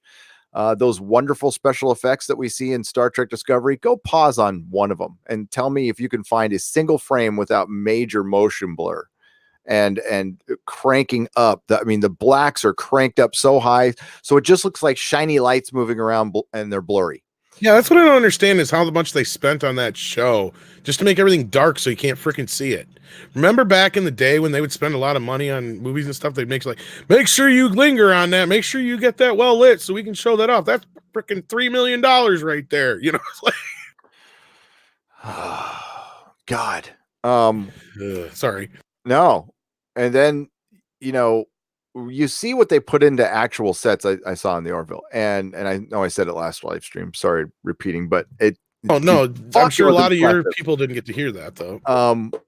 I walked around the Orville set, so I got to walk on the Orville, and it was I have a lot of respect for how much work went into that, and you see where the money goes. There's very few areas where there's green screen, obviously, where they're looking into space, but the panels are all real. I got to stand in Bortus's quarters and Gordon's, which doubles for Gordon's quarters too. But then I got to where the shuttle bay is, the P corner, all that stuff. Yeah, it's freaking awesome. Captain Plank for Australian $2. Ray is gay, for she does not know the way. Okay, but he spells gay Gae. Okay, for the £2. Ray, I think Ray is asexual. I think so. I think that's kind of the gimmick there. Yeah. Even though she does kind of have a steamy thing for Kylo, don't get me wrong. I still think they're brother and sister. Yeah, they have to be. It's just gonna go along with JJ's MO. Oh, and we'll find out in the last 10 minutes of the film. Well, it'll be kind of similar to Jedi, probably. We'll find out. We'll have a scene where Kylo reveals that he knows she's not just a nobody. He knows he's her sister or something like that, or there's some connection between them, setting that up. If you wanted to mirror it, then you revealed it. You reveal it in Last Jedi. You don't reveal it in the final film. And unless they reveal it at the beginning of the film where you can get some impact from it and deal with the consequences of it. Well, that's kind of what they did in Jedi, because it was an afterthought for George too, not to knock him again. Well, I'm talking about the impact of the decision. So when I knew Leia was Luke's sister the minute we heard there was another. I was 11. Which is funny because that's not even what George had in mind. But yeah, that's what was in my brain. So maybe I beat George to it, but everybody was talking about it. We're like, oh, there's another Leia's sister. Have you ever heard him tell the story about when he decided they were going to be brother and sister? No. It was in the midst of writing Jedi. It was when Luke was hiding and wouldn't fight Vader. So who the hell was supposed to be the other? There was supposed to be another character they were going to introduce that I think got cut from the story anyway, because remember they wanted to kill Harrison Ford wanted himself killed off. So there was looking at this possibility of introducing a new character to kind of take his spot, but it'd be a new Jedi. God, there's so much. You know what? Listen, and was that interview done at the time? I think so, because what he said was, there is so much revisionist fucking history about Star Wars. I was alive at that time, so were many of you. And are you remembering shit differently than me? Because I just watched a lot of interviews with George Lucas. I did a lot of research. I'm sure you did, and I'm sure George Lucas is. I'm not saying he's not a truth teller, but everybody and their fucking mother. Well, I think this is an older one because I think he changed this in the future. I think he changed his story on this, and that might be why people are getting confused. Because what he said was he had Luke under the thing, he wouldn't fight, and he had to come up with a reason why Vader and him would fight, and it was his sister. Well, I know the Vader father thing wasn't there from the, and that wasn't either. Yeah. So, but when they did come up with that decision, so to mirror Empire, if you want the impact of an equal decision, because you can't have somebody be their father, the revelation of them being brother and sister would be equal to Darth Vader revealing that he is a father to Luke. You put that decision in the second film, so you have plenty of time to go through the consequences of this decision and then have a resolution. You would need a film and a half to do that. If you reveal it in the final film halfway through or towards the end, that's typical J.J. Abrams shock shit, where we're just revealing a decision that we're not really going to do much with. You don't think that's what all this whole movie is going to be, Gary? Seriously? I totally predicted everything. It's oh, gonna yeah. be. I've been saying from the beginning. It's going to be a whole bunch of mystery boxes getting opened up in our face all over our... I'm just saying, if he wanted to do it correctly, then he would have cleared that decision. And that's I'm not arguing that, but sorry. But Jar Jar Abrams is going to do great in his upcoming. Oh, I already read that one. Ruby Rose would make a great Jedi because force powers would make her fight scenes believable. CM Shazam 499. Yeah, the verisimilitude of Batwoman, not really there. Not really there. I don't care if it's a man or a woman. If you're 115 pounds, and I said this to Mrs. Nerdrotic, was sitting right next to me, and I saw the fight scenes, and I'm like, no fucking way. And she said, and Mrs. Nerdrotic was trying, you know, she's fair. She's a fair person. She's like, well, her fighting style, she's trying to get her with the elbows, and she's, you know, kind of fighting correctly. I'm all, yeah, but except for the 150 to 100 or to almost 200 pound weight difference. And I don't know if any of y'all been hit by something that weighs 100 pounds more than you. It's like being hit by a truck. You don't get up from that. You don't like shake it off. No, you're down because it hurts if you're still awake after that happens. Now I understand it's silly Billy TV show, but Ruby Rose is ridiculously skinny. You think she would have gotten in shape for this role? I mean, at least Brie pretended to push a Jeep and tried to make it sound like it was hard, even though she was using like the lower half of her body, which is pretty, anybody could do it. A child could move a Jeep like that. But at least she tried to work out, you know. Ruby Rose looks like she fasted, and yeah, she needs to eat a cheeseburger. She won't, because she's a vegetarian. Well, but she ain't beating up too many bad guys. Sorry. Yeah, it's ridiculous. It's ridiculous. But the show's ridiculous. It's as bad. Is there any vegetarian superheroes, Gary? You would know probably. Yes. Do they suck?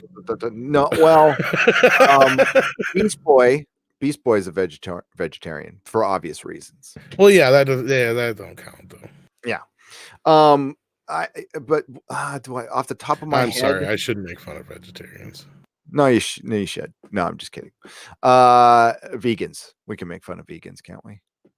I'm sure we have some in the chat. If it's your own personal choice and it makes you happy, rock on. Yeah, I mean, if you're healthy, that's fine. But I've seen a lot of vegans who aren't very healthy. Well, the great thing about the Phantom Menace is that they know we're kidding. They know we're right, and I don't want to, make anybody feel singled out or anything like that. Yeah, we're trying to do a live stream here. Right. Justice for Anas, love Nerdrotic, love Midnight's Edge, and that is from, oh boy, let me say this slowly now. The Caliph Califatu, the Caliph Califatu, for £239 pounds. Thank you. I will just say Caliph. Thank you, Caliph. I appreciate you, and we love you too. We love you too. Now with Batwoman, it's the lead. I mean, the CW shows are silly, but I'll still say that Stephen Amell makes a great Arrow, and Gustin Grant is a good Flash. I don't think what's her name's a very good Supergirl. That's why I've just never thought she was a good Supergirl. Yeah, she's kind of on the border. I could think of a few better people. The guy they got to play Superman, I liked his look. I don't like his cape and stuff, but I think he kind of looked like that's a good Superman. I don't really have a problem with any other casting, but Ruby Rose just can't act. I'm sorry. She's pretty to some people. She's model pretty, which is pretty to a lot of older gay men in England, I guess, who run the fashion industry. But again, it's too skinny. It's too damn skinny. Nicholas Horton for £2. Captain Marvel porn parody is online and ready to watch. you know what? Mrs. Nerdrotic and I were supposed to watch it to review it. We're going to do that next Friday. Hopefully he means legally. You can go to wicked.com and purchase it. That's where Okay. Listen, they've been cool. So yeah, that's why I was trying to say that. Yeah. Yeah. I know most people have been, well, just come out and say it, man. We come out and say anything here. I don't hold it back on shit. Well, I don't know if the certain people want to say if because they haven't. I don't know if they've nailed down certain interviews and stuff yet. So yeah. Anyway. I don't. Yeah, what? Axel Braun follows me on Twitter, and so does Kenzie Taylor. So they seem cool as hell. They are aware of the fandom menace. They are aware that we have supported, and they're aware of the humor behind it. So if you do want to, like, this one time, try to purchase it if you can at wicked.com. If you can't afford it, that's fine. That's cool. I'm not telling you what to do. It's a good excuse to buy porn. If you want to see what Captain Marvel looks like with a facial expression, Kenzie Taylor. If you want to see a good performance, Kenzie Taylor. Plus, she seems cool. She likes her fans. So props to Kenzie. And yeah, she said the Axel seems pretty damn cool too. And, okay, well, I guess I can say it. Mecca said she's in talks to talk to Kenzie. So there you go. Cool. A competitor of CBS should contact Mr. Anas, help him produce his game, then make a movie on how CBS tried to steal it from him. And this is okay. Wait a minute. Hang on. Lady Miss for $20. I'm rereading this. A competitor of CBS should contact Mr. Anas, help him produce his game, then make a movie on how CBS tried to steal it from him, and the outcry and rallying of his fans brought down the self-serving CBS. That would be a great story. Isn't that like so meta for Hollywood is to pre-buy the movie of the week rights? Yeah, if you're listening, ABC, NBC, Fox. Yeah. There you go. Good way to get Wicked Entertainment. If you want to get into something, well, that's what I was saying earlier. Hey, it's the streaming wars. You want to take out CBS? I think that Anas. I'm sure Anas seems like the kind of person who keeps records, and he devlogged everything. I think this would make a really good story. I think so. I think it would make a really good story. Sorry that truth is blinded by money. Anas deserved so much better. Dixon Cider for $5. Well, that's why we're trying to make it right. Yep. God, it'd have been so easy for them to work with him. It would have been nothing. It'd have been nothing. They waste more money on catering. So yeah, it's petty. It's personal. A lot of it's personal or not. Yeah. It's about how they're viewed by the fans and shit too, though. It boggles perception. Listen, I understand. I fundamentally understand everything CBS is doing. They're backing their boy that they've given a lot of money to. They're invested into this guy. But they can't be this stupid. They have to understand that they gave millions of dollars to the asshole who directed The Mummy.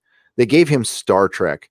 So they're locked in. And right now they're in a situation where we just hope for the best. How many times have we seen this in sports ball where, you know what? They hired a coach and about a half a season in, this guy sucks. Well, even better yet is when they spend the buttloads of money on some huge player and they go to shit whenever they get traded and for some big deal.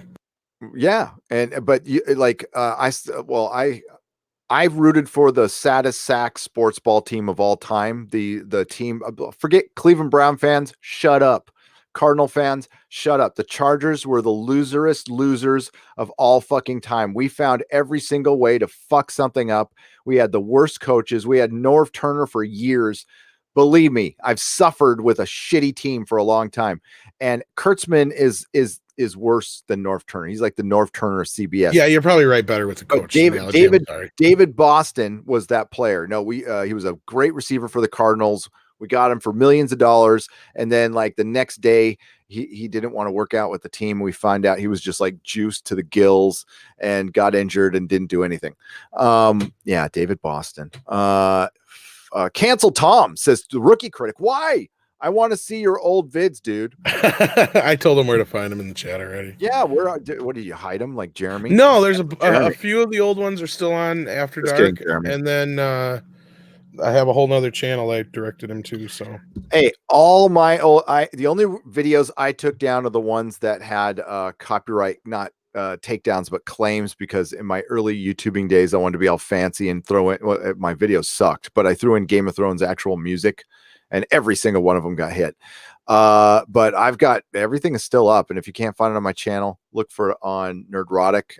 Even I have even some of my co-hosts, quote unquote, there. They're still around. I'm not going to erase them from the memory of Nerdrotic, although I should, but I don't.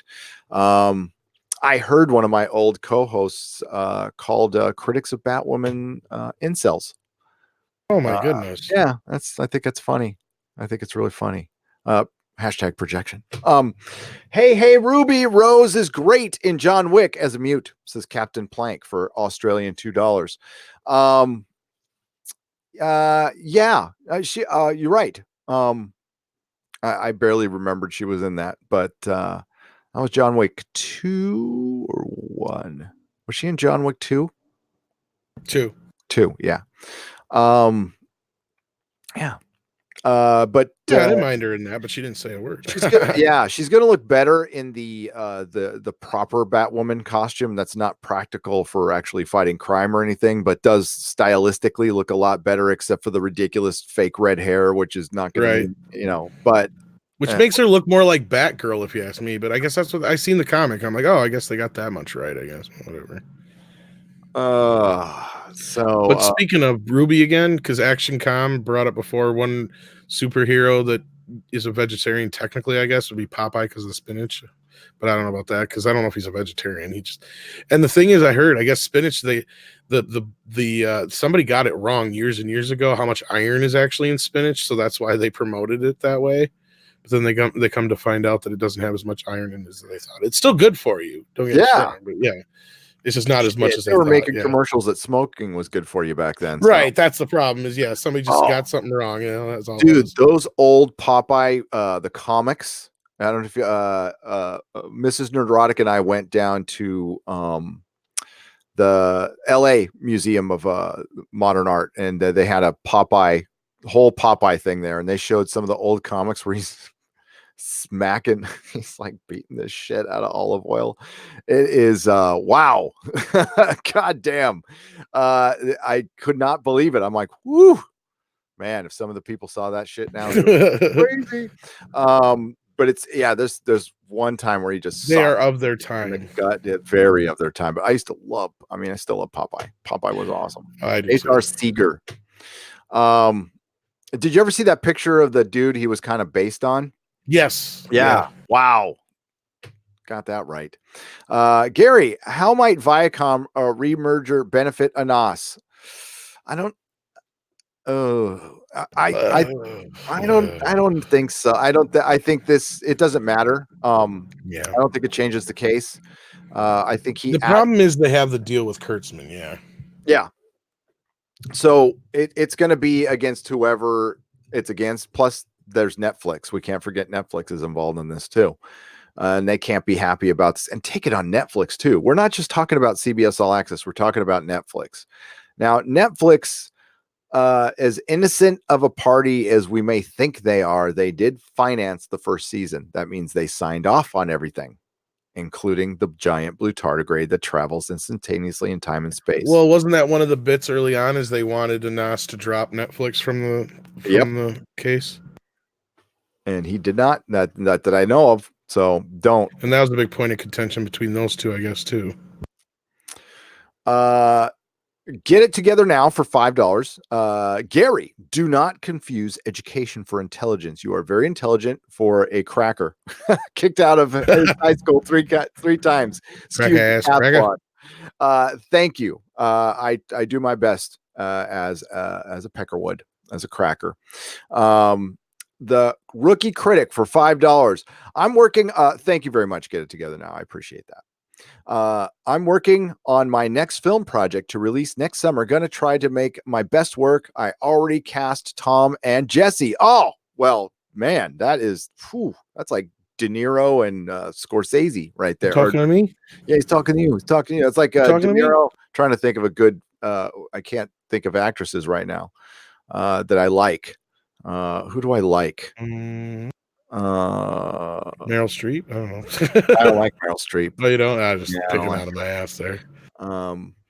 Billy Piper. She's not a great actress, but I like her.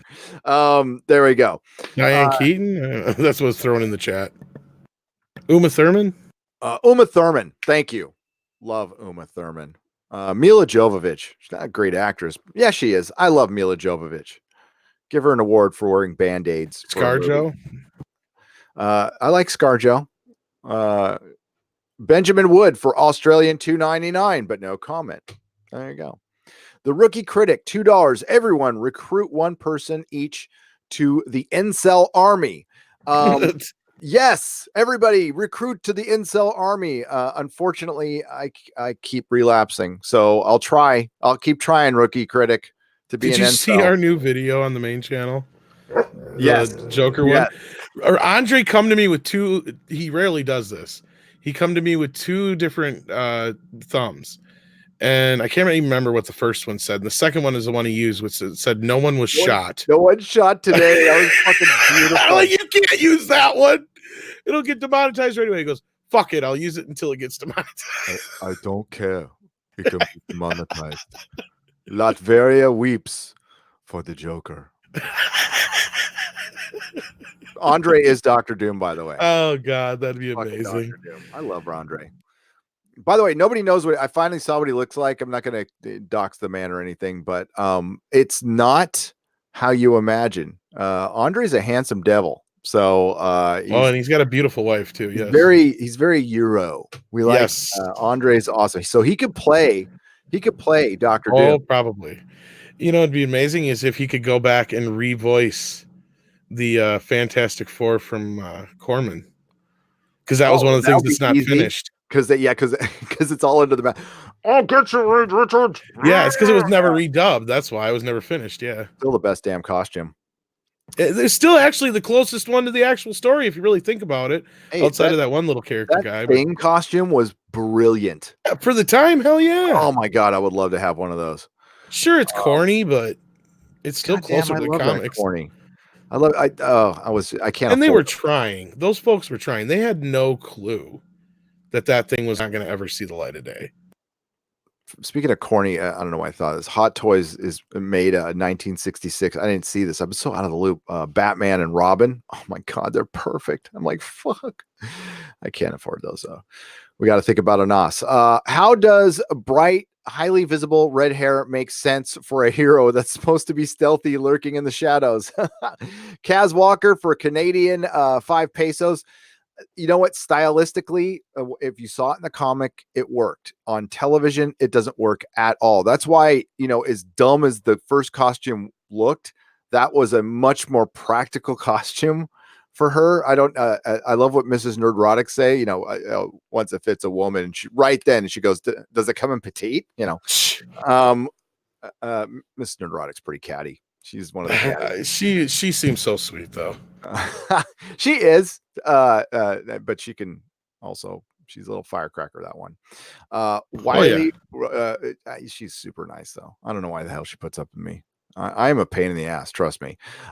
Okay, so Wiley, Wiley Rojas for what's a CRC? 2,500 CRCs. I'm gonna have to look that up. I'm gonna look it up because I want to know what these things are. Money. It is a Costa Rican colon, not a colon. Colon. Costa Rica. Oh, hail from Costa. Oh, he says it right there in the fucking super chat. I'm an idiot, Tom. It's all right. It's late. Greetings, guys. Love your streams. The fandom is strong in Costa Rica, and those are our currency. And I looked it up before I read it. Oh, well, it's all about the journey, right? J.J. Abrams. You took the effort. That's the point. Wiley Rojas, I want to go see your country so badly. There's amazing things about Costa Rica. There's these giant stone balls down there that were carved by who they don't know who. They found them. They found them all throughout South America, but there's these Some of them are perfect spheres, and they were hand carved. You know how fucking hard that is? And they were buried in enough sediment that they're thousands and thousands of years old. They don't know who the hell made them. Some scientists think they're natural, but there's signs of, again, carving. So yeah, look it up. David Hatcher Childress. They're these weird stone balls down there. I want to go check out. I love that kind of shit. All right. Let's take one more pass. By the way, Jason Smoot, $200. Thank you again. Thank you, Lady Miss, for the $50. Everybody who super chatted, all 70% will go to Anas Abdin. We will refresh this one more time. A big round of applause, ladies and gentlemen, in the chat for Tom from Midnight's Edge, who has live streamed for 12, 13 hours today. Oh, that's nothing. Oh, shut up, man. That is fucking brilliant. So thank you so much. Well, I knew we had to do something. We have 1,000 people and it's 11:25 here. It must be late some other places. Thank you all for joining. Tom, please plug your channels as much as possible. Well, of course, check out Midnight's Edge and Midnight's Edge After Dark. And you guys have gotten it almost to $1,300. It's at $12,902. Can they get it to 13 before we get off? I will. Yeah, I'm going to stay here until it gets to 13. So we got $98. Yeah, can we do that, folks? $98 till we get to 1,300. And then, yeah, but we'll stay here. I could do something painful. You want me to tell you a drug story? No, I won't do that. You know what? If we hit the goal by Monday night, if we hit 20, I'll tell my AA story. Wow. Once. Well, I already said I was going to dress and drag for another show if we hit 20 by Monday morning. So, well, you do that all the time. I mean, is that really going on? No, I've actually only done it once. I wore a wig. I'm not supposed to say that out loud. No, yeah, you weren't supposed to. Yeah, it's just the underwear. Officially confirmed, I only did it once, but that time, yeah. And what happens in Vegas stays in Vegas. Gary, I'm sorry, Tom. That's right. You should be. You got another super chat. I got another super chat. What's up? You got a couple super chats. There we go. Wiley Rojas for another 2,500 colons. We theorized those stones were placed in accordance to constellations, but the conquistadors moved them because they were fucking bastards. Sorry. We will never know. And that's awesome that Wiley Rojas, you have to tune into the Exozone. I think after this, tune in November. I'm going to do an ancient civilization one. I'm going to just drop all my ancient civilization knowledge and get into it. Talk about the Atlantis theory. And I love that stuff. Graham Hancock, all about that stuff. So, God, I would love to see those things. I saw my first real ancient ruins this year when I went to Sicily, and I saw some Greek Roman stuff that predated that. And it was, man, I just stared at stuff for hours. Asked Mrs. Nerdrotic. I didn't want to leave. I was just looking at it going, how did they do this? And but it's amazing. 487 Sean Tower for 98 Canadian pesos. And no statement, but thank you. That is, well, there's our 98 right there. I was just going to say, technically, yes. Apply it. Technically, we got there. Okay, last one. Have to go to bed. Those stone balls in Costa Rica are Captain Marvel's testicles. Tom, stop saying before we get off. Alien 40th anniversary tomorrow, Fathom event. I'm a potato for $10. Thank you. Is it Alien's 40th anniversary Fathom event tomorrow? If it hadn't, I thought it already happened, but it could be. Shit. Oh well. I got to EVAP. I got to talk to Mahler. We got to set some people straight on some Game of Thrones stuff. Because some people still deny that season 8 sucked, which is fine. I mean, but a lot of times that denial comes with we don't understand it, and that was my favorite part. I had other YouTubers who haven't read the books trying to tell me that personally that I did not understand Game of Thrones season 8. Listen, there's a lot in this world I don't understand. I'll freely admit it. Women, I don't understand. I'm not going to try. You know what Robin Williams said about that? The only man to ever just go figure out a woman died laughing. But listen, there's a lot of things I don't understand. Game of Thrones, I understand. I do. That's one of the few things in this world I understand. Let's see. Let's refresh this.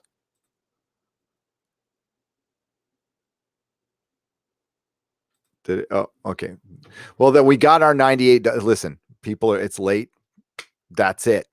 They said enough, and that's fine. We got close. We got the 98 in the super chat, so we're there. We're there already. We're gonna add all those too. Yeah, what we got today. Counting last night's super chats, which was roughly $500, $500, $600, and then what we get from tonight, we're probably 700 away from our 1,000. Sorry, 7,000 away from our goal. I think we can do that Sunday, Monday for sure. I think we can do it. Thank you to all who have given. Someday when Anas is ready to speak, I know it's. I really did ask him, and I him. think he said he was going to soon. So Okay. I think we're going to try and set something up. I was going to talk to you about that actually. Yeah. Sorry. Yeah, I don't. Whatever you think, I don't want to pressure the man, but whenever he's ready, man, we'll get him on to talk to you. It must be. I mean, it must be really hard. I mean, just I think before it was more he was trying to be humble and do it on his own. I think now he's ready to speak out. I think he's had enough, and I don't blame him. For those of you out there who've lost a dad, lost a parent, no matter how old you are, listen, when you're younger, it's worse. Don't get me wrong. But well, and look at it this way: all these people who are out here making these really crappy comments towards him and stuff, all you guys are doing is making him stronger. Yeah, but I mean, for those of you who've lost a parent, that first year is rough. You're like going through life. Oh yeah, a rudder. You're just kind of, it's day by day. I just had a really close friend lose a mother, so I'm seeing it through his eyes too now. Yeah, I lost my pops back in 2001. So and a lot of it led to my decision of moving up here, and it's very life changing. So to go through that and this, I can't imagine. Plus his mother's not well either right now, and so this guy's going through a lot of stuff. Larry says, okay, yes. Library of Congress decades ago selected top 25 U.S. films to preserve forever. Star Wars 1977 was one. Lucas has yet to turn in the master copy of Star Wars that won the 1978 Oscars. They demanded the original. That is true, but I do believe they just finally got that recently. I think Disney gave him a 4K copy of the film. That is so weird. That super chat was not there until I refreshed it, but I read the one before it and after it. No, but he's right about that. I think I just found out, if I remember right, it was just a couple months ago. Thanks, Larry. That's so what the hell is this problem with that? And that's the only reason I can see why that Disney hasn't been able to release him is he has to sign off on it, I think. And I think part of that is the fans want it, and I don't think he wants to give it to him. I think that's part of the motivation. So I mean, like, this is where listen. I love George. I love what he's given us. I love what he's done for fandom. I mean, like, I could, an argument could be made fandom wouldn't be around at all if it wasn't for Star Wars. I'd say a very solid argument can be made. So he's the godfather of fandom, along with Gene Roddenberry and others. But he can be a bit of a cantankerous little shitbag. He's sometimes. very set in his ways. Yes, he's stubborn. So, and that's fine. And that's part of his makeup. And again, we're all complex creatures. I've got my flaws too, but and I can understand why he was pissed at the fans. But there's a point where, like, dude, you are set for you have generations set for life. You're good, man. Just release it. Make the fans happy. They've got nothing else right now. Just put the campaign over 13,000. Glad to be a part of it, says Kaz Walker for Canadian 5 pesos. Well, let's see. No drum roll. Whoa, right on. Thank you, Kaz. Thank you so much. And that was Kaz Walker and Anonymous and Anthony Witham and Paul Talbot, Alfred Crane. Thank you all for the donations. I greatly appreciate that. So does Anas Abdin. My third contribution for the day, JFA, long live the future ruler of Earth. Now, when I see JFA, best time is now. I think of Jodie Foster's Army. I do. Larry for $2, and he says you missed my $10 super chat about Library of Congress, which I got. Thanks. You didn't have to put $2 in there. Thanks, Larry. Okay, we're wrapped up here. Did you plug in? I already plugged, but you've done a lot, Gary. You keep raining, praises on Midnight's Edge and me, but no, you're the guy who set this up. I kind of said, look, you've kind of, it seems like I thought you'd done this kind of thing before. I didn't know you hadn't. You didn't say you didn't. So you took it on anyway. So I got to give you props for that. And yes. Yeah, he just said yes, man. It was just, and it would go. You said time was of the essence, and the court decision came out of nowhere and shocked the hell out of me. And I'm like, I didn't even know it was close. And I guess Anas didn't either. So that was a shocking decision. And in my final video, when I was like, man, this sucks, but it looks like it's over, I hope he appeals. And I'm glad you did, Anas. I knew it was going to be an uphill battle. Believe me, I had people telling me, Anas, people have been after me to offer you money. And, I don't want to talk about all of our conversations, but I know that's something you were just not willing to do. Yeah. Until now. I mean, he went a solid year, didn't even bring it up, wouldn't consider it. When I offered him money for the t-shirts, he said, donate it to charity. So that I knew you were legit, but that just made you more legit to me. So I'm glad we hung on to the money for the t-shirts. And by the way, mixtees.com, you can go find the Justice for Anas t-shirt, the link. You can find it on my Twitter. And I will link it on my website as well. And I'm sure the mods have been linking. And a portion of those proceeds do go towards Justice for Anas. Yes. Well. We have to pay for the shirts and then everything above that. And that is thanks to Brian from Popcast and Brian and Shane from Popcast. Two good guys. They have a good channel, and they've been quietly, not so quietly behind the scenes doing a ton of help. So we thank them for that. And we thank every YouTuber and media outlet that has talked about this. Again, Rock, Paper, Shotgun. I know I have my issues with them too, but they did talk about this. The Metro talked about this. Nick Riquedes talked about this. Mecha Random. Doomcock, of course, has done the interview. Andre, Rob, Tom. And I saw Sporking News and the Wilk Report both did videos today. Thank you very much. I appreciate that. I will be sure to share those tomorrow.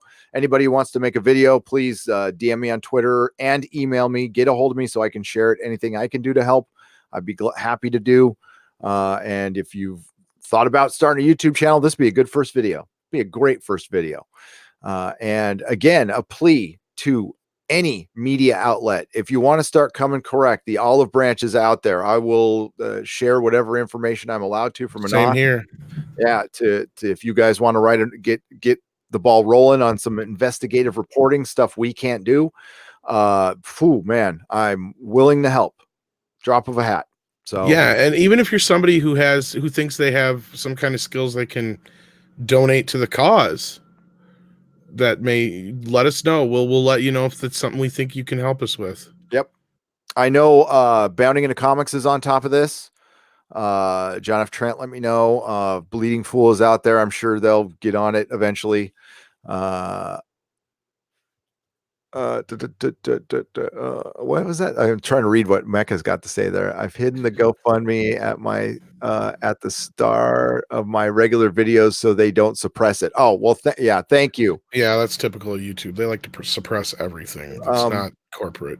Star Trek has been suppressed, and I know CBS has been a staunch supporter of YouTube. They've had a lot of, I know Star Trek Discovery commercials are on the beginning of your videos, Mecca's videos, my videos. I've seen them. So, yeah. All right. So we'll very long ending here. It's like Lord of the Rings. That's all right. Thank you again, Tom. Thank you, everybody. No, thank you, man. You've gone above and beyond for all of this too. It is my pleasure. It is my pleasure. I'll be back tomorrow on EFAP and then the Inquisition with Doomcock. After the Inquisition, you are going to be beat. Oh, and then after Batwoman, I'm going to Nerdrotic Live and reviewing Mr. Robot. So Wow. I'm gonna go get some sleep. You are a robot, Mister. Yeah. Somehow I got to make a video sometime too. Jesus. Everybody have a great night, and remember, not all who wander are lost.